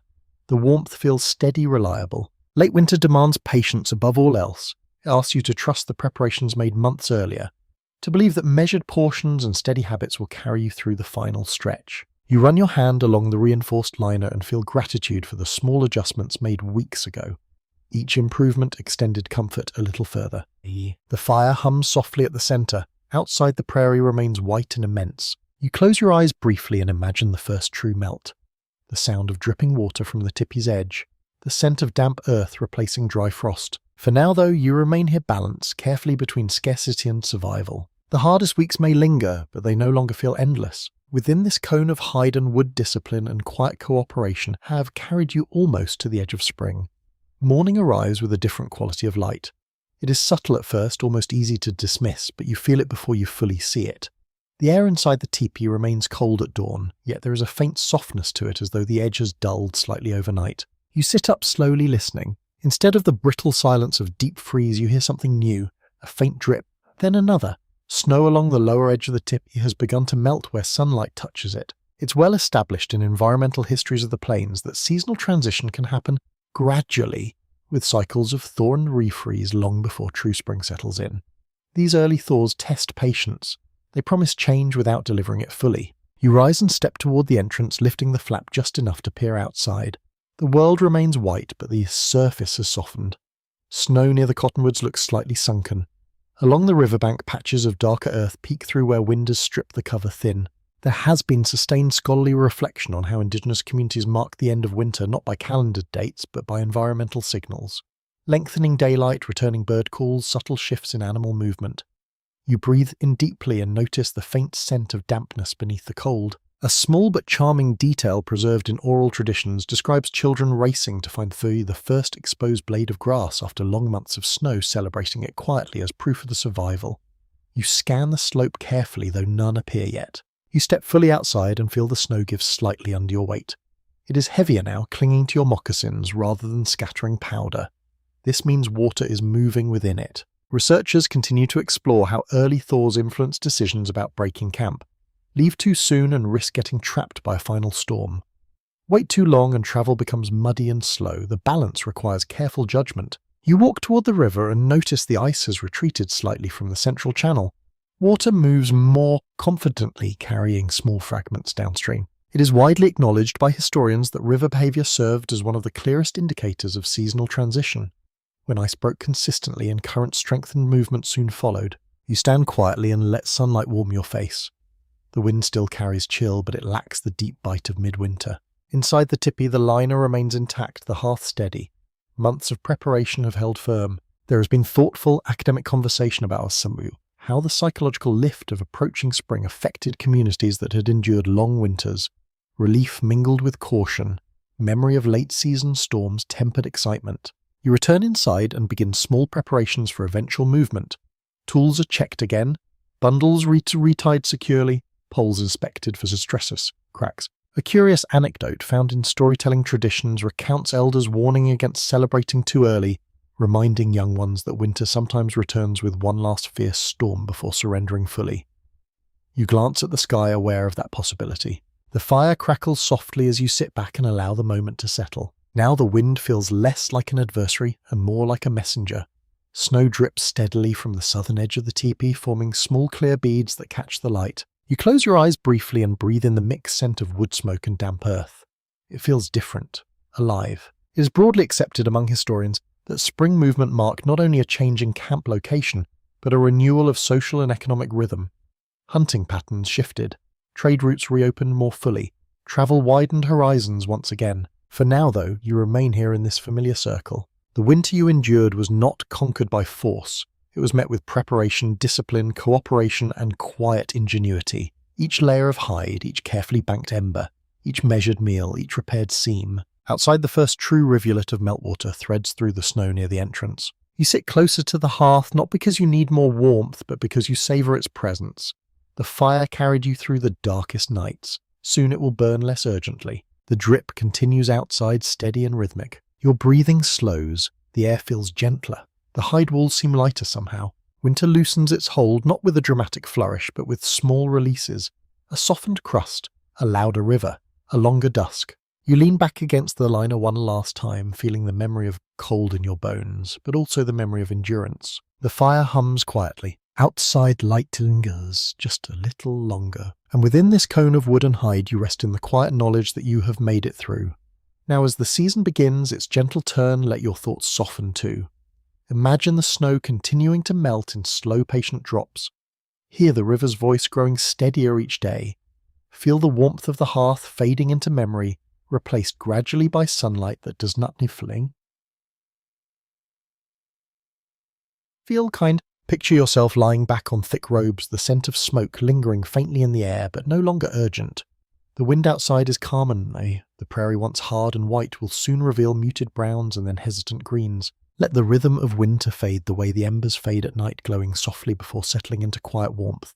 You do not need to move yet. You do not need to plan the next journey. Just breathe. Feel the steady strength that carried you through storms, through lean weeks, through long cold nights. The tipi stands around you peaceful and still. The river runs, the light lingers, and slowly, gently you drift into rest knowing the hardest season has passed. Sweet dreams!